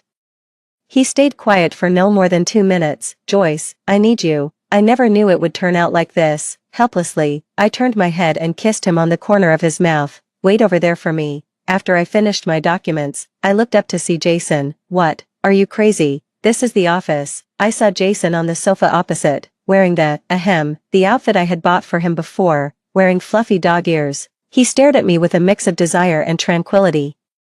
I thought that's what you wanted. He came over, grabbed my hand, and touched the fluffy ears on his head. I need you to touch me. I need your help. His burning gaze seemed to melt me. Jason, you're too much. It's what you taught me. Joyce, I'm loving you. Jason traded his entire fortune for a chance to marry into my family. My father was speechless. Our family's status soared. On our wedding day, the magnitude of the event was known throughout the city. Normally, I'm at the company. Jason's at the research institute. On other days, I'm at the company. Jason's under my desk. Later, I asked him if there was any lifelong research he couldn't let go of. He turned his head and kissed me. Yes, my lifelong research is called Joyce. The end. Extra. Jason. 1. Jason always felt like he was a monster. He was sick. He couldn't express himself. He was afraid to make demands, but he could pretend to be normal. Like an ordinary person, he went to school, took exams, made friends. Initially, he pretended very well, just like a person. His only hobby was research. He studied various things, various people. Gradually, his condition worsened, and during an episode, he inadvertently hurt others. his schizophrenia was eventually exposed. To cover up the disgrace, Hugh arranged for him to transfer schools. On his first day at the new school, he pretended to be normal as always. At first, he didn't even notice what his deskmate was like, whether male or female, beautiful or ugly. He interacted with her as he did with any new acquaintance, politely, distantly, non-committally, but it seemed his deskmate couldn't understand his indifference. She chattered incessantly, asking all sorts of questions. It was noisy and annoying. He remembered her name, Joyce, indeed, far too noisy. During one superficial conversation, he accidentally revealed, back at home, people would enter my room without knocking. It was annoying. Previously, after self-harming, Hugh saw it on the surveillance and called emergency services. Joyce heard about it. Later, she bought an ugly little bear doorbell. Here, install this on your door. From now on, it will ding-dong whenever someone opens the door, out of politeness. He accepted it and thanked her. That was the beginning of an avalanche. All sorts of clutter started accumulating in his hands like it was free. His room could barely contain it all. Gradually, he got to know Joyce. Gradually, it seemed he started to care about her. He looked it up. This feeling was called having a crush, but he was ill, very ill. He was terrified of Joyce finding out, so he kept pretending. He became whatever she liked, and secretly, he kept watching her.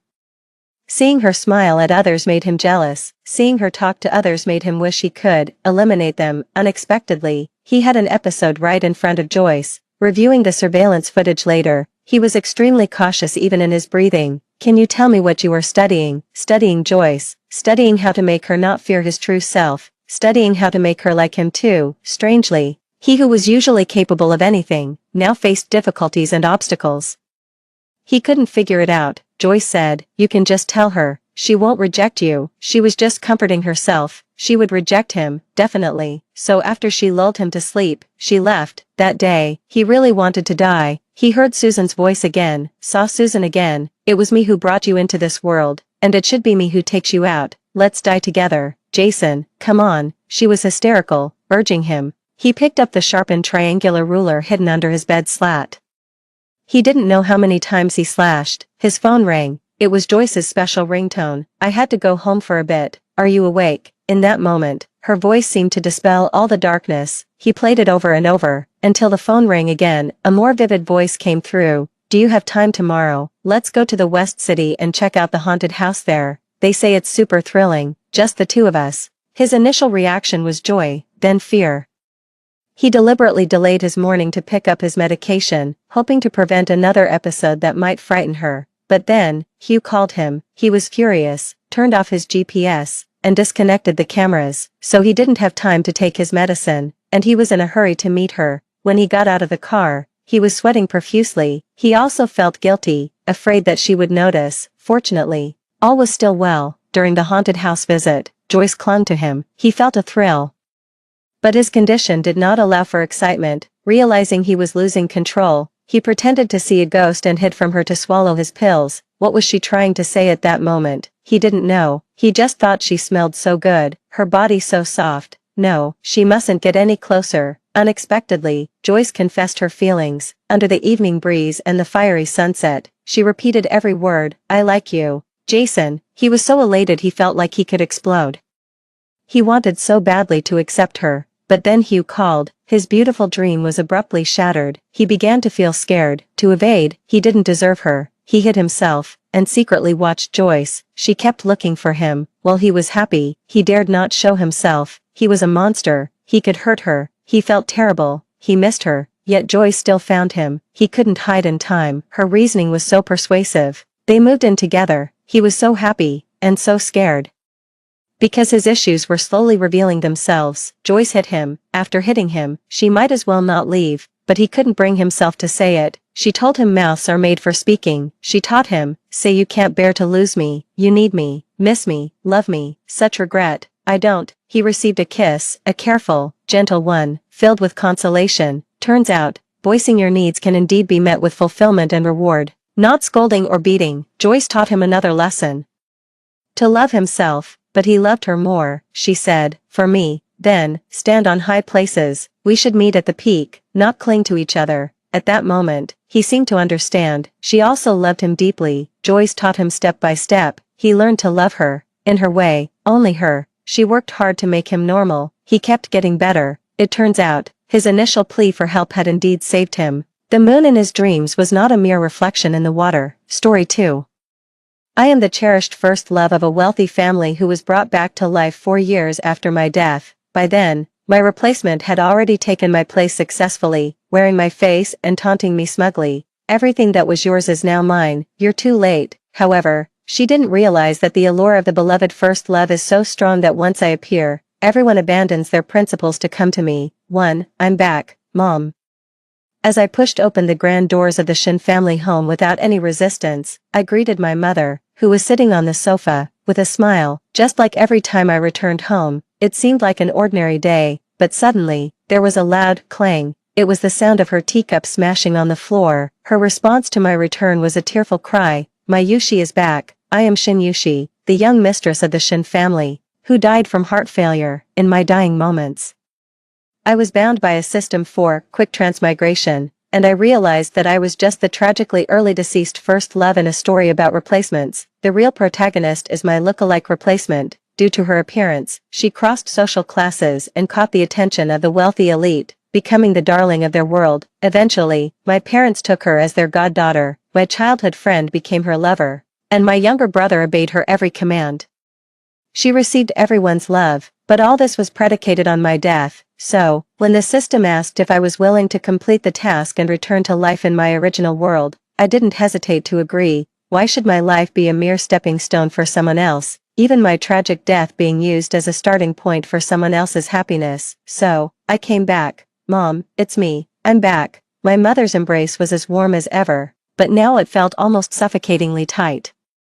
As if she was afraid that I would disappear if she let go, I sighed and gently patted her frail body, comforting her. The system altered memories, changing my death from a futile medical rescue 4 years ago to a disappearance in a maritime accident. She thought she had been searching for me day after day for years, now, regained what was lost. However, this tearful mother-daughter reunion was soon interrupted by a noise at the door. 2. Mom, look what we bought for you. Before she even appeared, a sweet yet unfamiliar female voice rang out. A young girl carrying a box of pastries rushed in first. Soon after, I heard an extremely familiar voice, filled with indulgence. Slow down, don't run. With just that phrase, I recognized him, Seajiha, the boy I grew up with. Mom, do we have guests? Why are you crying? This was my brother, Shinju, who spoke as he entered, but with my back to him, he couldn't recognize me. He only saw our mother and a young girl embracing and crying, and he hesitated before asking. I felt my mother grip my hand even tighter, her eyes red and lips trembling, wanting to speak but tears kept flowing. Mom, don't cry, what's going on? Who is this sister? Ah, Jiha,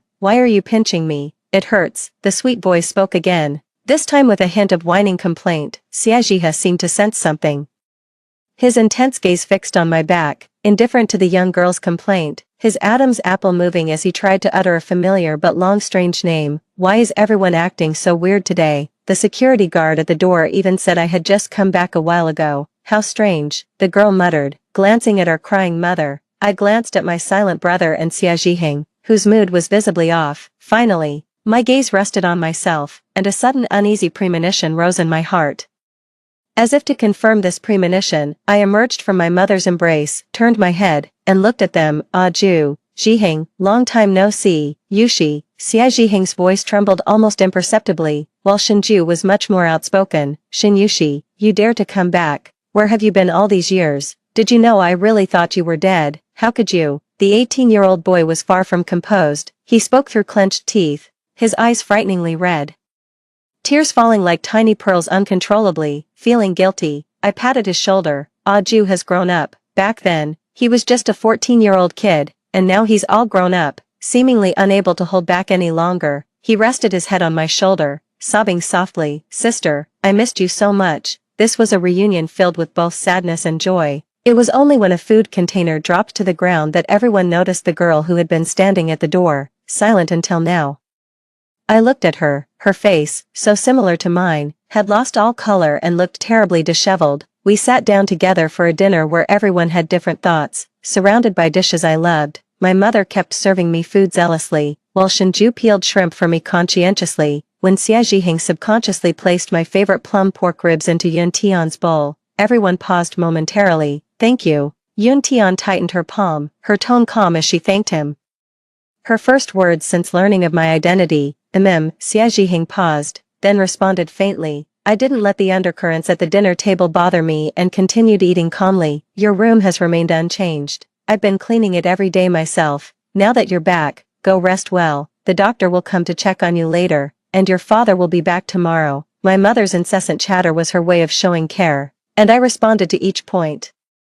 They didn't say much about Yun Tian, but I wasn't flustered. This was the confidence of being loved. What I hadn't expected was that if I didn't go to the mountains would come to me. Late at night, my room door was knocked. Opening the door, it was Yun Tian's familiar face, standing there with a glass of milk. I raised an eyebrow at her, somewhat surprised, thinking it was an attempt to ease the awkwardness, but unexpectedly, her expression changed from the silence at the dinner table to one of scorn. You should have stayed dead. Why come back? Do you think you can beat me? I've been winning them over for 4 years, except for this room. Everything you once had is now mine. You've come back too late. Understand? Strategy was a familiar term. Her words had just ended when, without waiting for my reaction, she poured the milk over her own face and then, with a scream, fell to the ground as the glass shattered with a crisp sound. Tears streamed down her face. Sister, I'm sorry. I just wanted to please you. There was no malice. It had been a long time since I had experienced such a low-level trap,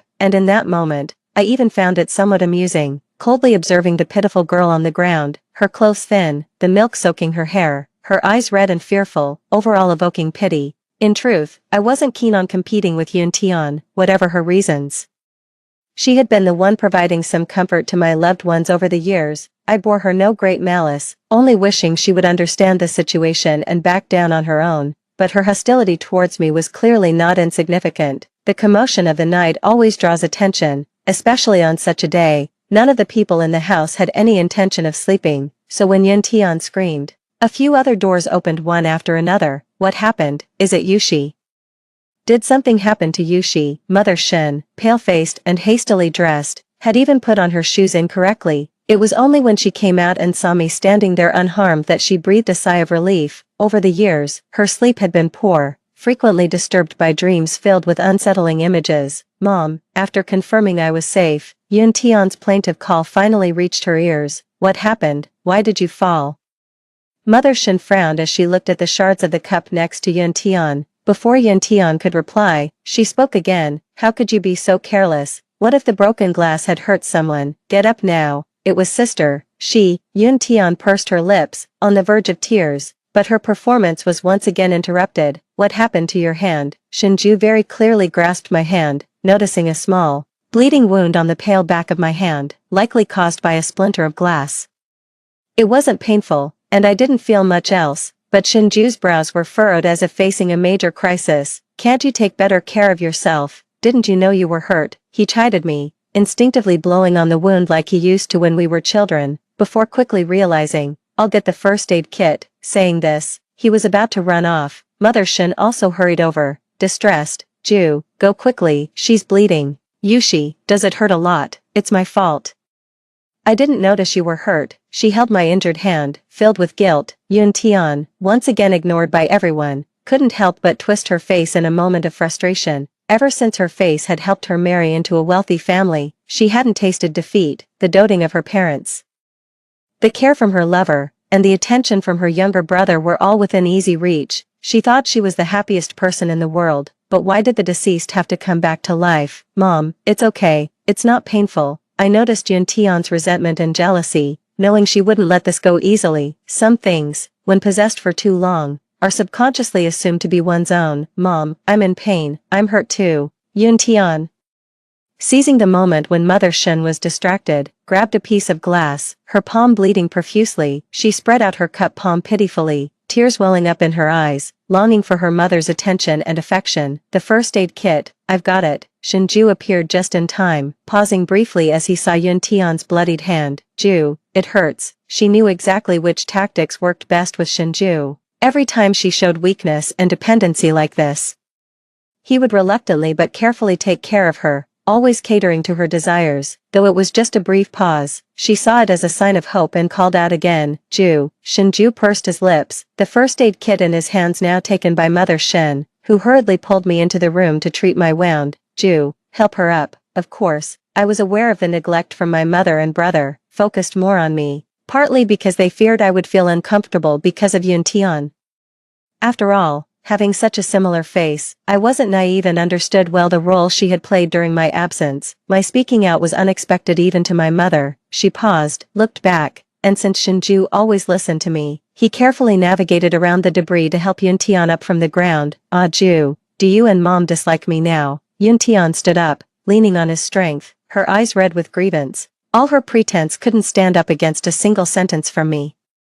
Shinju did not answer her. I just wanted to bring a cup of milk to my sister. I really didn't mean any harm. I don't know why she pushed me. Mom ignores me. My sister hates me. Ah Ju, are you trying to drive me away? Ah Ju, if I apologize to my sister, will she forgive me? I don't want to leave you all. My sister, Yuntian, Shinju called her name indifferently, stopping her mid-sentence. She snapped out of her emotions and looked up at Shinju. His calm gaze met hers. As if he were looking at a stranger, he said, Shinyushi is my sister. With that one statement, Yuntian understood his implication. Shinyushi was his sister, not hers, so her constant reference to Yushi as sister was incorrect. Shinyushi was his sister, and thus his trust in her was unconditional. He wouldn't believe a word against her. Tears fell one by one from Yuntian's eyes as she spoke stubbornly. What about me? Ah Ju, what do these 3 years we spent together mean? You used to call me sister too. Her voice trailed off, choked with emotion. I never did. I never called you sister, Shinju denied. He had never called Yuntian sister, except maybe the first time they met when he thought she was someone else. Yuntian choked up, recalling that instance, realizing Shinju was mostly silent. She thought he was just not very talkative. She hadn't expected that he had always clearly distinguished between his real sister and her. Not even sparing the term sister, but she couldn't believe it. After 3 years of living together, she couldn't accept that Shinju had no feelings for her at all. Are we not family? She murmured to herself. This time, Shinju did not respond. He just gave Yuntian a deep look and turned to go inside. Yuntian's expression changed several times before she fell silent and followed Shinju inside. This was her first time entering this room, previously as taboo as any other. After becoming the adopted daughter of the Shin family, the room was styled completely differently from hers, yet every detail was exquisite. She had always thought that one day she would live here as the mistress, but in the end, it was its true master who opened it. My wound had been treated, and I hadn't missed the commotion at the door. Miss Yun's wound should be treated too. Ah Ju, help her out. The medicine box is here. I spoke up, my voice gentle and kind. The way Shinju remembered best. Okay, sure. Shinju did not refuse and complied obediently, but Yuntian felt humiliated. She thought I was showing off, her eyes occasionally sweeping over me with a dark look. Yet, as if unaware, I continued talking to Shin's mother. The doctor said you are severely depleted. You need to take good care of yourself, and let me know immediately if you feel unwell. Yes, I'll listen to mom. Don't worry too much about me. I'm not a child anymore. No matter how old you get, in mom's eyes, you'll always be a child, the treasure I hold dear in my heart. Shin's mother was a loving mother, but she rarely expressed her love so openly. I felt a twinge in my nose, thinking of all the tasks I had completed in strange little worlds, never daring to stop for the sake of revival. I'd been through a lot, and the belief that sustained me was always the idea of returning home. I thought I was strong enough.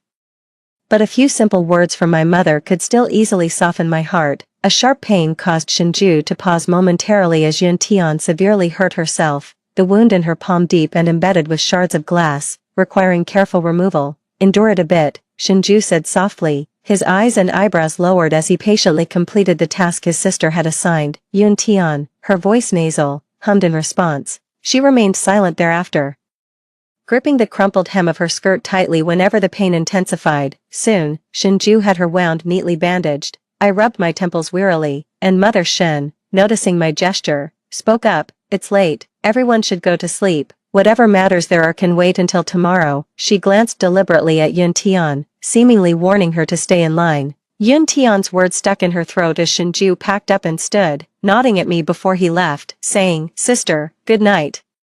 I smiled and responded warmly. Ah Ju, see you tomorrow seemed more hopeful than just good night, and Shinju's steps lightened a bit. Mother Shin had left with Yuntian, and I knew they probably had more to discuss. Sure enough, Just as I closed my eyes, I heard voices. My experiences as a task performer had left me with some unusual abilities and talents. Tian, is your hand okay? It was Mother's gentle voice, followed soon by a weeping female voice. Mom.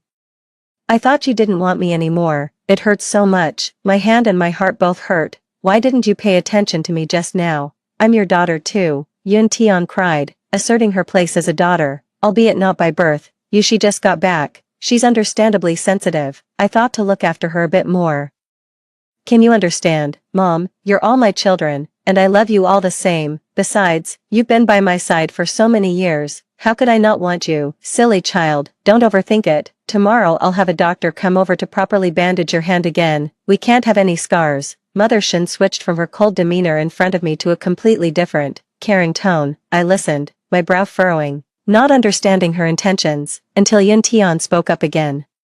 I knew Mom loved me too. Sister is just too sensitive. I didn't mean to compete with her. I genuinely wanted to be part of this family. She's really hostile towards me. She even purposely. Yes, Tian, you're a good child. I'll speak to Yushi about this. You'll just have to bear with it for a bit. I'll need to check the surveillance footage tomorrow to see who's been negligent. Yushi mentioned you tripped over something outside her room door, which is quite dangerous, causing both of you to get injured. Mother Shin interrupted Yun Tian, speaking mostly to herself, her tone slightly annoyed as if she was truly displeased with the careless work of the servants. Yun Tian choked up. Surveillance. So there were cameras at the room door. No wonder Shinju didn't believe her earlier. It's not that. I was just careless and tripped over myself. Mom, you don't need to bother. I'll be more careful next time. I'm sorry for also causing sister to get hurt. Yun Tian quickly changed her statement, swallowing back any accusations she was about to make. She can't shoot herself in the foot. Oh, is that so? Shin's mother seemed somewhat surprised. Yes, it's my fault for still being so impetuous at my age. I'll apologize to my sister tomorrow, Yun Tian said surprisingly easily. It might be because she was overly confident about their relationship over the years. To her, it was just a minor hiccup that didn't matter much. 11. Host, are you feeling sad? The quiet outside had returned, but I was still pondering the conversation between my mother and Yun Tian. Although my mother seemed to have little affection for Yun Tian, she was very comforting behind the scenes. Every word seemed meaningful, appearing to show concern, but in reality, they were all meant to favor me. And Yun Tian, why did she so easily believe what my mother said? I was reminded of the term strategy she used. Does she also have a system like me? Before I could figure it out, the system, which had been unbound, suddenly spoke in my mind, asking if I was feeling sad. I paused, somewhat astonished. Why have you come back? I still want to see if the life you chose is worse than listening to me, not returning to the original world, and choosing immortality. No, this is where I belong. I shook my head, denying the system's words. But your mother has acknowledged another daughter. You're not the only one anymore. Like all the past world's beloveds, you will eventually be replaced by a substitute. No, maybe you have already been replaced. Isn't it good to live in memories where one is always cherished? The system didn't quite understand human emotions. It could only analyze from actual situations. That won't happen. I trust my mother. A mother's love for her child cannot be faked, and I firmly believe she loves me deeply. My conversation with the system ended with its silence, and I knew it hadn't left for good. The night grew more silent, and I closed my eyes in fatigue. It was my soul that was more exhausted than my body. Though each death wasn't the end, the recurring agony was something I had genuinely experienced. 12. Brother Zhiheng, are you here to take me out? When I saw Xie Zhiheng's figure, Yun Tian had already eagerly thrown herself into his arms. With Shen's mother's comforting words from last night, she felt she hadn't lost. It was just the initial impact of the returned beloved that was strong. Over time, she believed she would stick around. So, facing Xie Zhiheng, she was equally confident. I watched the two embracing not far away and stopped in my tracks. My hand is injured. Can you pamper me today? Yun Tian showed her newly bandaged palm to Xie Zhiheng, seeking sympathy. Usually, he would have been very sympathetic. But this time Xie Zhiheng paused, and after realizing, he pushed the person in his arms away. Sorry Tian, I'm not here for you today. Yushi, do you have time for a chat? He looked up at me. I raised an eyebrow, glanced at Yun Tian who was full of hostility towards me, and smiled in agreement. Sure. For the first time, Xie Zhiheng resisted Yun Tian's coquettish behavior, giving us a chance to be alone. In the cafe, we looked at each other in silence, so quiet that I thought he just wanted to have a coffee with me. I thought after such a long time, We would have a lot to talk about. Xia Zhiheng sighed deeply. I stopped stirring my coffee and looked up at him. What do you want to say? You're still the same as before, cutting straight to the point. He didn't leave any room for subtlety. He laughed, seemingly confident in his understanding of me. First, I owe you an apology regarding Yuntian. I was wrong, he said, admitting his mistake of treating her as a stand-in for me. I will explain things to her clearly, Yushi. Do we still have a chance? His gaze was intense as he looked at me, reminiscent of the unresolved tension between us 4 years ago. It's not possible anymore, I replied decisively, leaving Xie Zhiheng stunned. He froze, unable to comprehend why I would respond this way. Why? He asked almost reflexively. Simply because I don't like you anymore, I answered without any burden. After so many years in this foreign world, I've seen enough of such dramas and even found them somewhat dull now. This meeting ended unpleasantly, but I quickly put it behind me. However, someone took it very seriously. Enjoying your chat with someone else's boyfriend, sister. Yuntian's voice suddenly emerged from behind me in the flower room. I paused in trimming the branches and turned to look at her. Don't you find it tiring, maintaining this facade? Before others, she played the weak and vulnerable, but with me, her tone was full of provocation. Tired? Why would I be tired? Playing your role allows me to live a life like yours, which is far too easy, but I just can't understand. Why are you still alive? She shed her frail disguise and became aggressively confrontational. How I live is none of your business. What's not yours will never be yours. Lives built on pretense never last. Isn't it better to be yourself? If you want, I can give you some money. I don't really care for the identity of the adopted daughter of the Shin family. I was willing to be merciful before things got out of hand, but I'm no saint ready to step aside and let her trample over me and claim a legitimate place in the Shin family. Your high and mighty attitude is truly annoying. At the end of the day, you're just being hypocritical. You must really hate me deep down. Shin Yushi, are you jealous of me, or are you scared? Yuntian couldn't help but cover her mouth and laugh, as if she had seen a weakness of mine that no one else knew. Shin Yushi, you're not as confident as you think you are. You're scared that even after your return, they will still choose me. After all, during the years you were gone, it was I who was by their side day and night. Haha, Yuntian grew more convinced of her own words, her demeanor smug. I hate smart fools.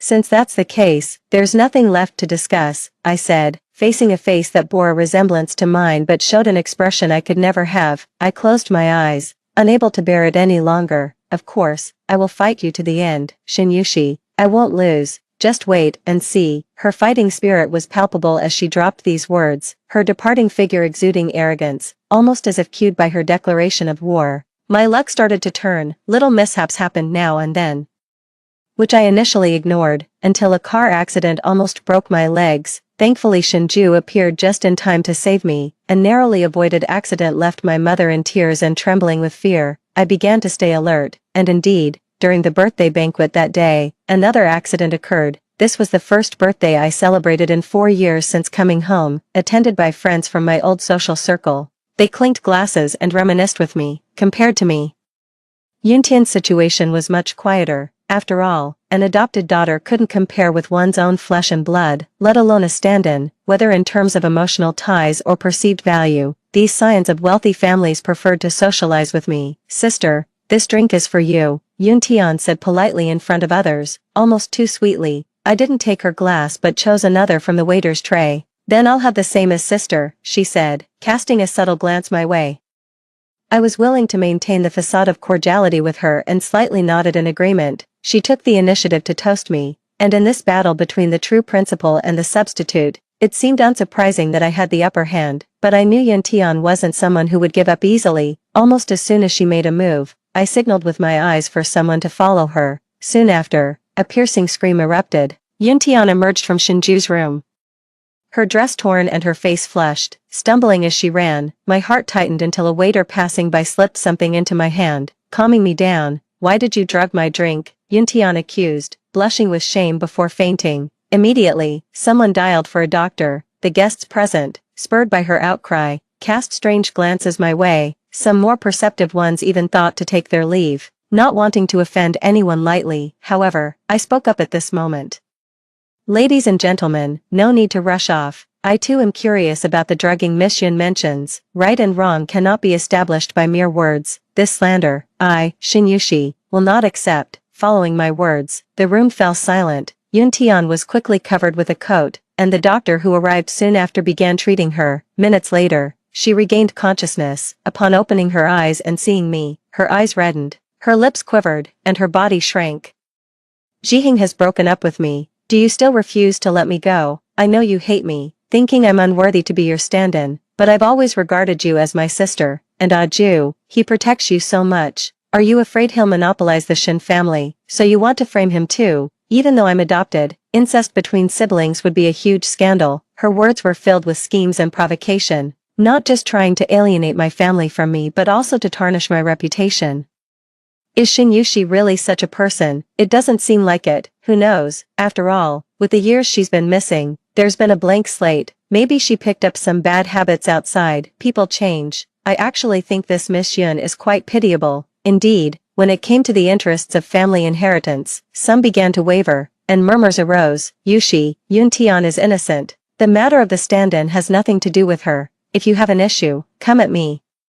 Whether it was a sympathy for the underdog or Xia Zhiheng's chivalrous spirit, he frowned and stood disapprovingly in front of me. Are you sick? Have you had enough acting? I looked up impatiently, failing to understand the meaning of such men in every little world I encountered. Mom, I'm scared. Yun Tian turned towards my mother standing behind me, suddenly as if seeing a savior. I turned around and was about to speak when my mother interrupted me for the first time. Enough, stop this now. I was stunned because I knew that this was directed at me. My mother, whom I trusted unconditionally, was for the first time opposing me. Was she really siding with the stand-in? Yet, why was her hand trembling slightly? I told you, you can't beat the female lead. Host, I'm willing to give you another chance. Rebind with me. The system's voice, full of temptation, rang out again. Still not giving up on persuading me after being silent for so long. Shut up, I scolded in my mind. Already annoyed. What did you say I did again? I asked, looking at Yun Tian with a stern gaze. She seemed proud, basking in the scolding I received from her mother on her behalf. Of course, it was about drugging. You didn't want to drink my cup of wine, so guiding me to drink another was your intention, right, sister? I can't believe you hate me so much, even to the point of hurting Ju. He's your own brother. You're too cold-hearted. Yun Tian was crying. Yet the look she gave me was one of bright defiance and pity. She seemed to think I had already lost. Thanks for standing up for me. I just came back with a gift for my sister. Can someone tell me what's going on? Shinju, who had said he was feeling unwell and resting in his room, suddenly entered neatly dressed from the doorway. He was holding an exquisite gift box, obviously not lying. Everyone was stunned, since Shinju wasn't in the room.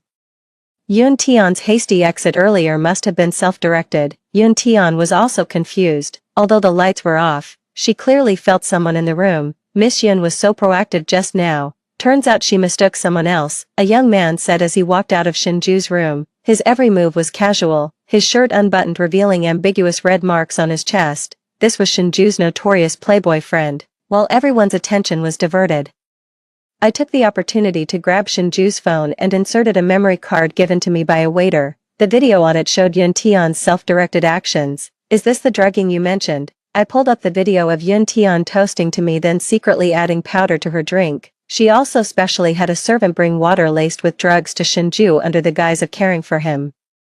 Then entered his room when the time was right, but she didn't expect that the person sleeping in the room wasn't Shinju, and the playboy, following his principle of taking advantage of situations, had allowed her approach. How can it not be this way? This video is fake, Yun Tian exclaimed in disbelief, frantically calling out to her system in her mind. Why aren't you helping me block this? What are you doing? Do you even know who your real master is? I was taken aback, catching the desperation in Yun Tian's eyes. How could I hear her inner voice? Her system remained unresponsive, but I sensed a familiar energy fluctuation. As the mocking gazes almost drowned her, Yun Tian called out desperately, Mom, as if commanded. Shin's mother suddenly spoke up. Enough, Yushi. Tian was just joking with you. Don't take it to heart. I couldn't believe such disjointed words came from my most trusted mother. Anger tinted Shinju's face, but I held back the impulsive young man from lashing out. The expressions of the guests varied, but Yun Tian was visibly pleased. Right, sister, it was just a joke, a naive prank. You won't hold it against me, right? I just wanted to foster a closer sisterly bond. I won't dare do it again. She cheekily stuck out her tongue, her flimsy excuse convincing no one,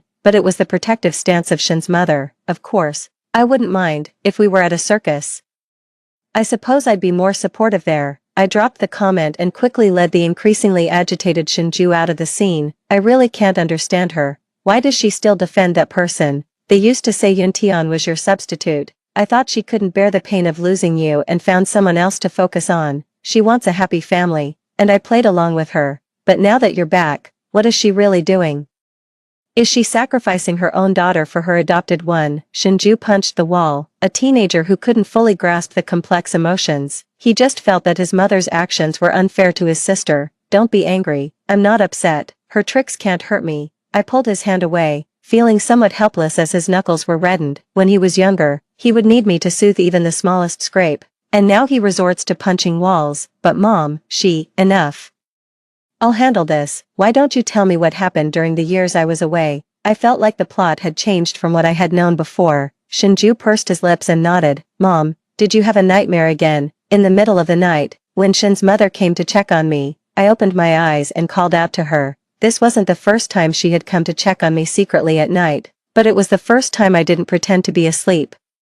I only learned today from Shinju that she used to have nightmares and had trouble sleeping until Yuntian came, and then things slowly got better, seemingly not expecting me to be awake. Shin's mother paused, opened her mouth as if to say something, worry evident in her eyes. Finally, she awkwardly said, I'm sorry. Those 3 words made me cast aside all my doubts, my heart aching uncontrollably. Mom, you have nothing to apologize for. I know you have your reasons for what you've done, right? Yushi, death is painful. If I could, I would really want my child to never have to experience these things, but I'm a useless mother, only able to watch her die over and over again in different ways, powerless to stop it. Her tears fell on my face as she tenderly stroked my hair. My expression remained calm, but inside, a storm was brewing. Did she mean that she could see every one of my deaths? What an impact that must have had on her. I felt somewhat suffocated by the thought. But how could an ordinary person see these things? My greatest wish is for you to have a safe and smooth life. Leave everything else to me. That was the last thing my mother said to me that night. A late-night talk left me unsettled for a long time. Yuntian, relying on mother's favoritism, had already stopped making superficial efforts with me. Of course, I wasn't easy to provoke, and she gained no advantages from me. The most recent conflict was about a set of jewelry that Shin's mother had given me. Sister, how does it look? Yuntian, wearing the necklace I had only worn once, asked me with a smug look in her eyes. Didn't anyone ever tell you that taking without asking is stealing? Put it down, and get out of this room. She dropped her act, and I naturally didn't greet her with a smile. I won't put it down, I want this set. If you're unhappy, go complain to Mom. Saying this, Yuntian was about to leave with the jewelry. I grabbed her arm. I said, put it down. She rolled her eyes, trying to shake me off, but I grabbed her hair and smashed her head against the dressing table mirror. Don't you understand? Yuntian was shocked. She never expected that I, usually so gentle, would resort to violence so suddenly. You dare to hit me. I won't let you get away with this. Yuntian screamed in anger, with a slight click of my tongue and an expressionless face.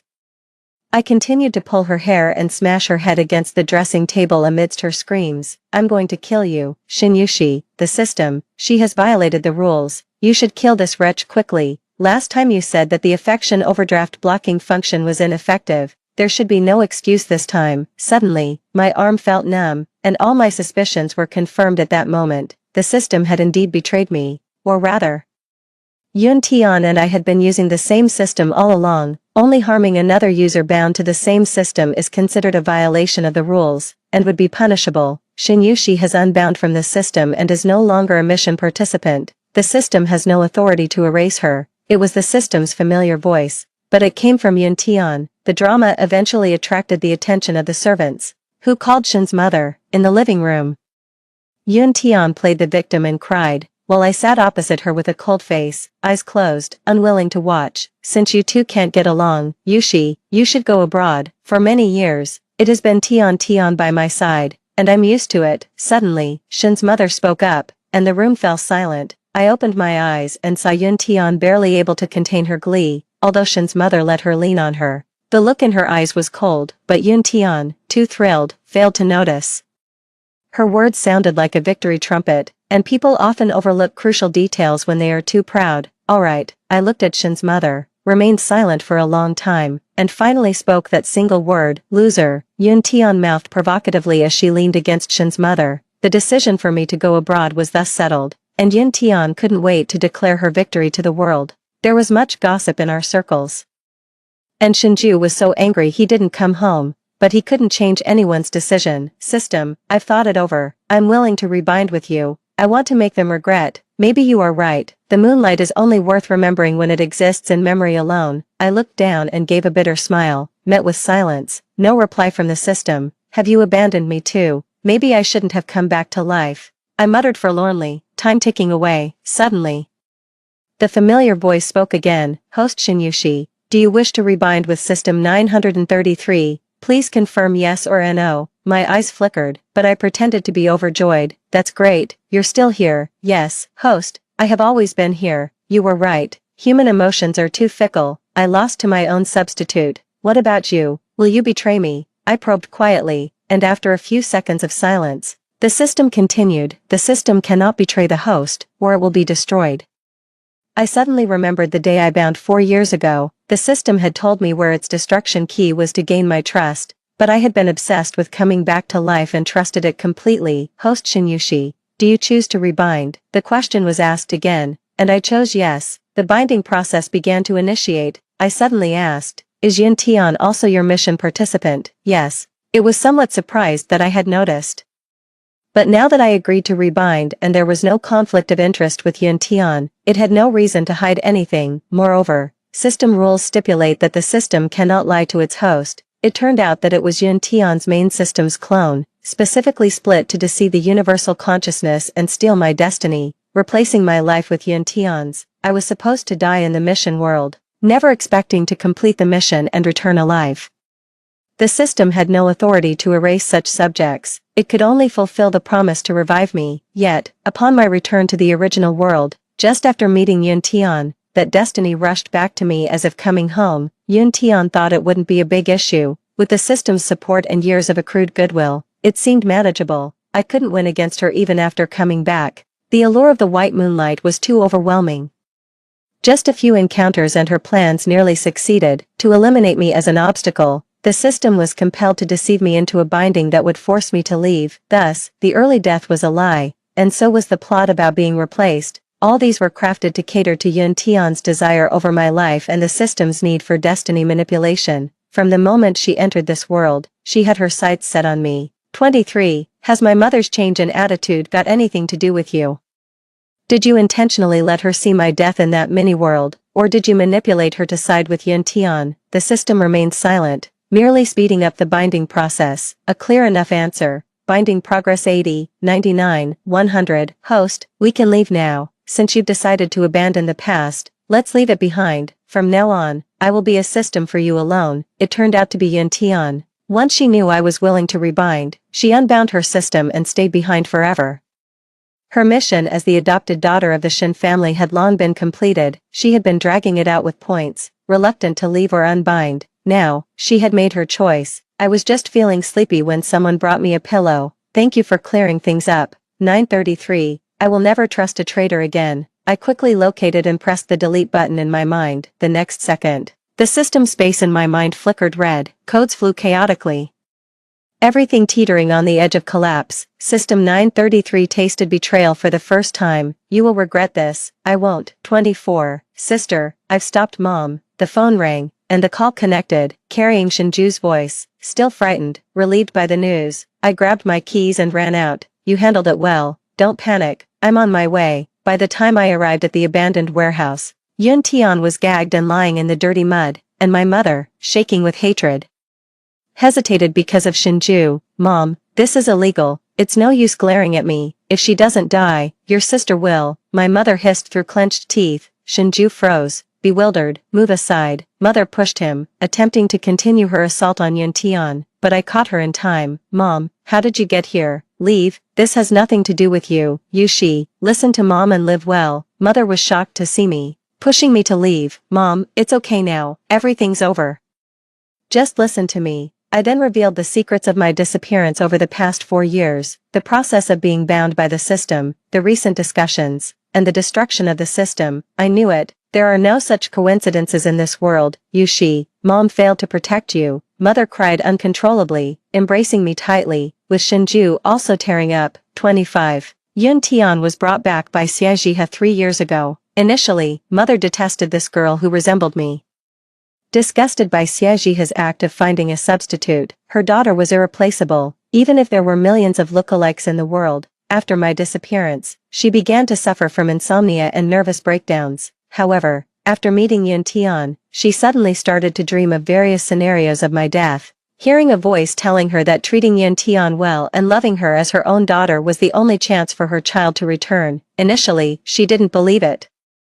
As the images in her mind became more frequent and vivid, she tentatively began to reach out to Yun Tian, hoping for relief. Indeed, things improved. It was like seeing a beacon of hope. She showered Yun Tian with affection, which everyone assumed was her way of compensating for something missing. Yet, during the sleepless nights, she secretly prayed for her own child to return. Not long after she officially adopted Yun Tian, I truly came back, at just one glance. She recognized the differences between Yun Tian and me, and she was overwhelmed with emotion. She thought this would mark a perfect ending, but then that voice started haunting her again, warning that neglecting Yun Tian would bring me misfortune. Initially, she couldn't control herself and tried to make amends quietly, but to no avail. It was only after a car accident shattered her hope that she realized she must protect Yun Tian openly. She did as advised, and the situation improved. However, Mrs. Shin felt a chill run through her body. She firmly believed that the instigator would ultimately benefit from all this. Determined not to let me be constrained for life, she sent me abroad to lower my guard around Yun Tian and take matters into her own hands. To eliminate the threat, the voice was likely a result of hypnotic suggestion. After Mrs. Shin went missing, her mental state deteriorated, perhaps exploited during a moment of weakness. 26. Yun Tian woke up, looked around in panic, and then frantically sought our help. I turned towards the commotion, but Shinju screamed, "Where did Yun Tian go? Who is this?" The girl on the ground had an ordinary, unfamiliar face, one we had never seen before. "That's Yun Tian." "What?" Shinju was confused, but Mrs. Shin was not as surprised, now unbound. She no longer had to pretend and merely glanced briefly before looking away. Shinju tore off the tape from her mouth. "Mom, save me. It was Shinyushi who wanted to kidnap me. Save me." Seeing me, she tried to throw accusations my way, but Shinju quickly retaped her mouth, met with a fierce glare from Yun Tian. "Can't you speak properly? We are here to rescue you. Don't be ungrateful. If you can't speak nicely, we might just leave you here alone in this abandoned warehouse. Who knows if those violent criminals might return," Shinju subtly threatened. Naturally, the kidnapping was orchestrated with hired goons, and Yun Tian hadn't seen their faces. The Shin family maneuvered behind the scenes. She could find no evidence. Yun Tian softened her demeanor, looking pleadingly at us, so Shinju tore off her tape again. Nevertheless, the kidnapping case was left unresolved, with no news leaking from the Shin family. 27. I am Miss Shin, let me in. When Yun Tian returned from the hospital, nobody recognized her anymore. Her face bore no resemblance to her former self, and no one believed her claim of being Yun Tian. "Stop pretending. Everyone knows Miss Shin. Do you think we are blind?" The gates of the villa remained closed, and Yun Tian was driven away by security. "I am Yun Tian," she fumed, but no one paid her any attention. Until she saw Xie Jihing visiting, she approached him. "Jihing, they won't let me go home. It must be Shinyushi's doing." "You are." Xie Jihing paused, faced with a stranger. "I am Yun Tian. Don't you recognize me either?" Yun Tian became agitated, then touched her face and screamed, "Ah, my face. What's happened to my face?" Finally, she saw her reflection in the glass. A face she had long forgotten was her own. Yun Tian was devastated, unable to accept it, and stumbled away desperately. Xie Jihing thought he had encountered a madwoman and paid her no mind. He was there to apologize. He didn't understand what had happened. He had exhausted their childhood friendship with his words, but he still owed an apology. I didn't accept his apology. He seemed distraught as he left. When I heard from him again, it was somehow related to Yun Tian. 28. Yun Tian couldn't accept her original appearance, and the system never returned. She didn't lack the desire for revenge, but each attempt ended with her getting caught red-handed. Out of options, she turned her attention to Xie Jihing, hoping to start over. But without her previous face, Xie Jihing didn't recognize her. In a scuffle,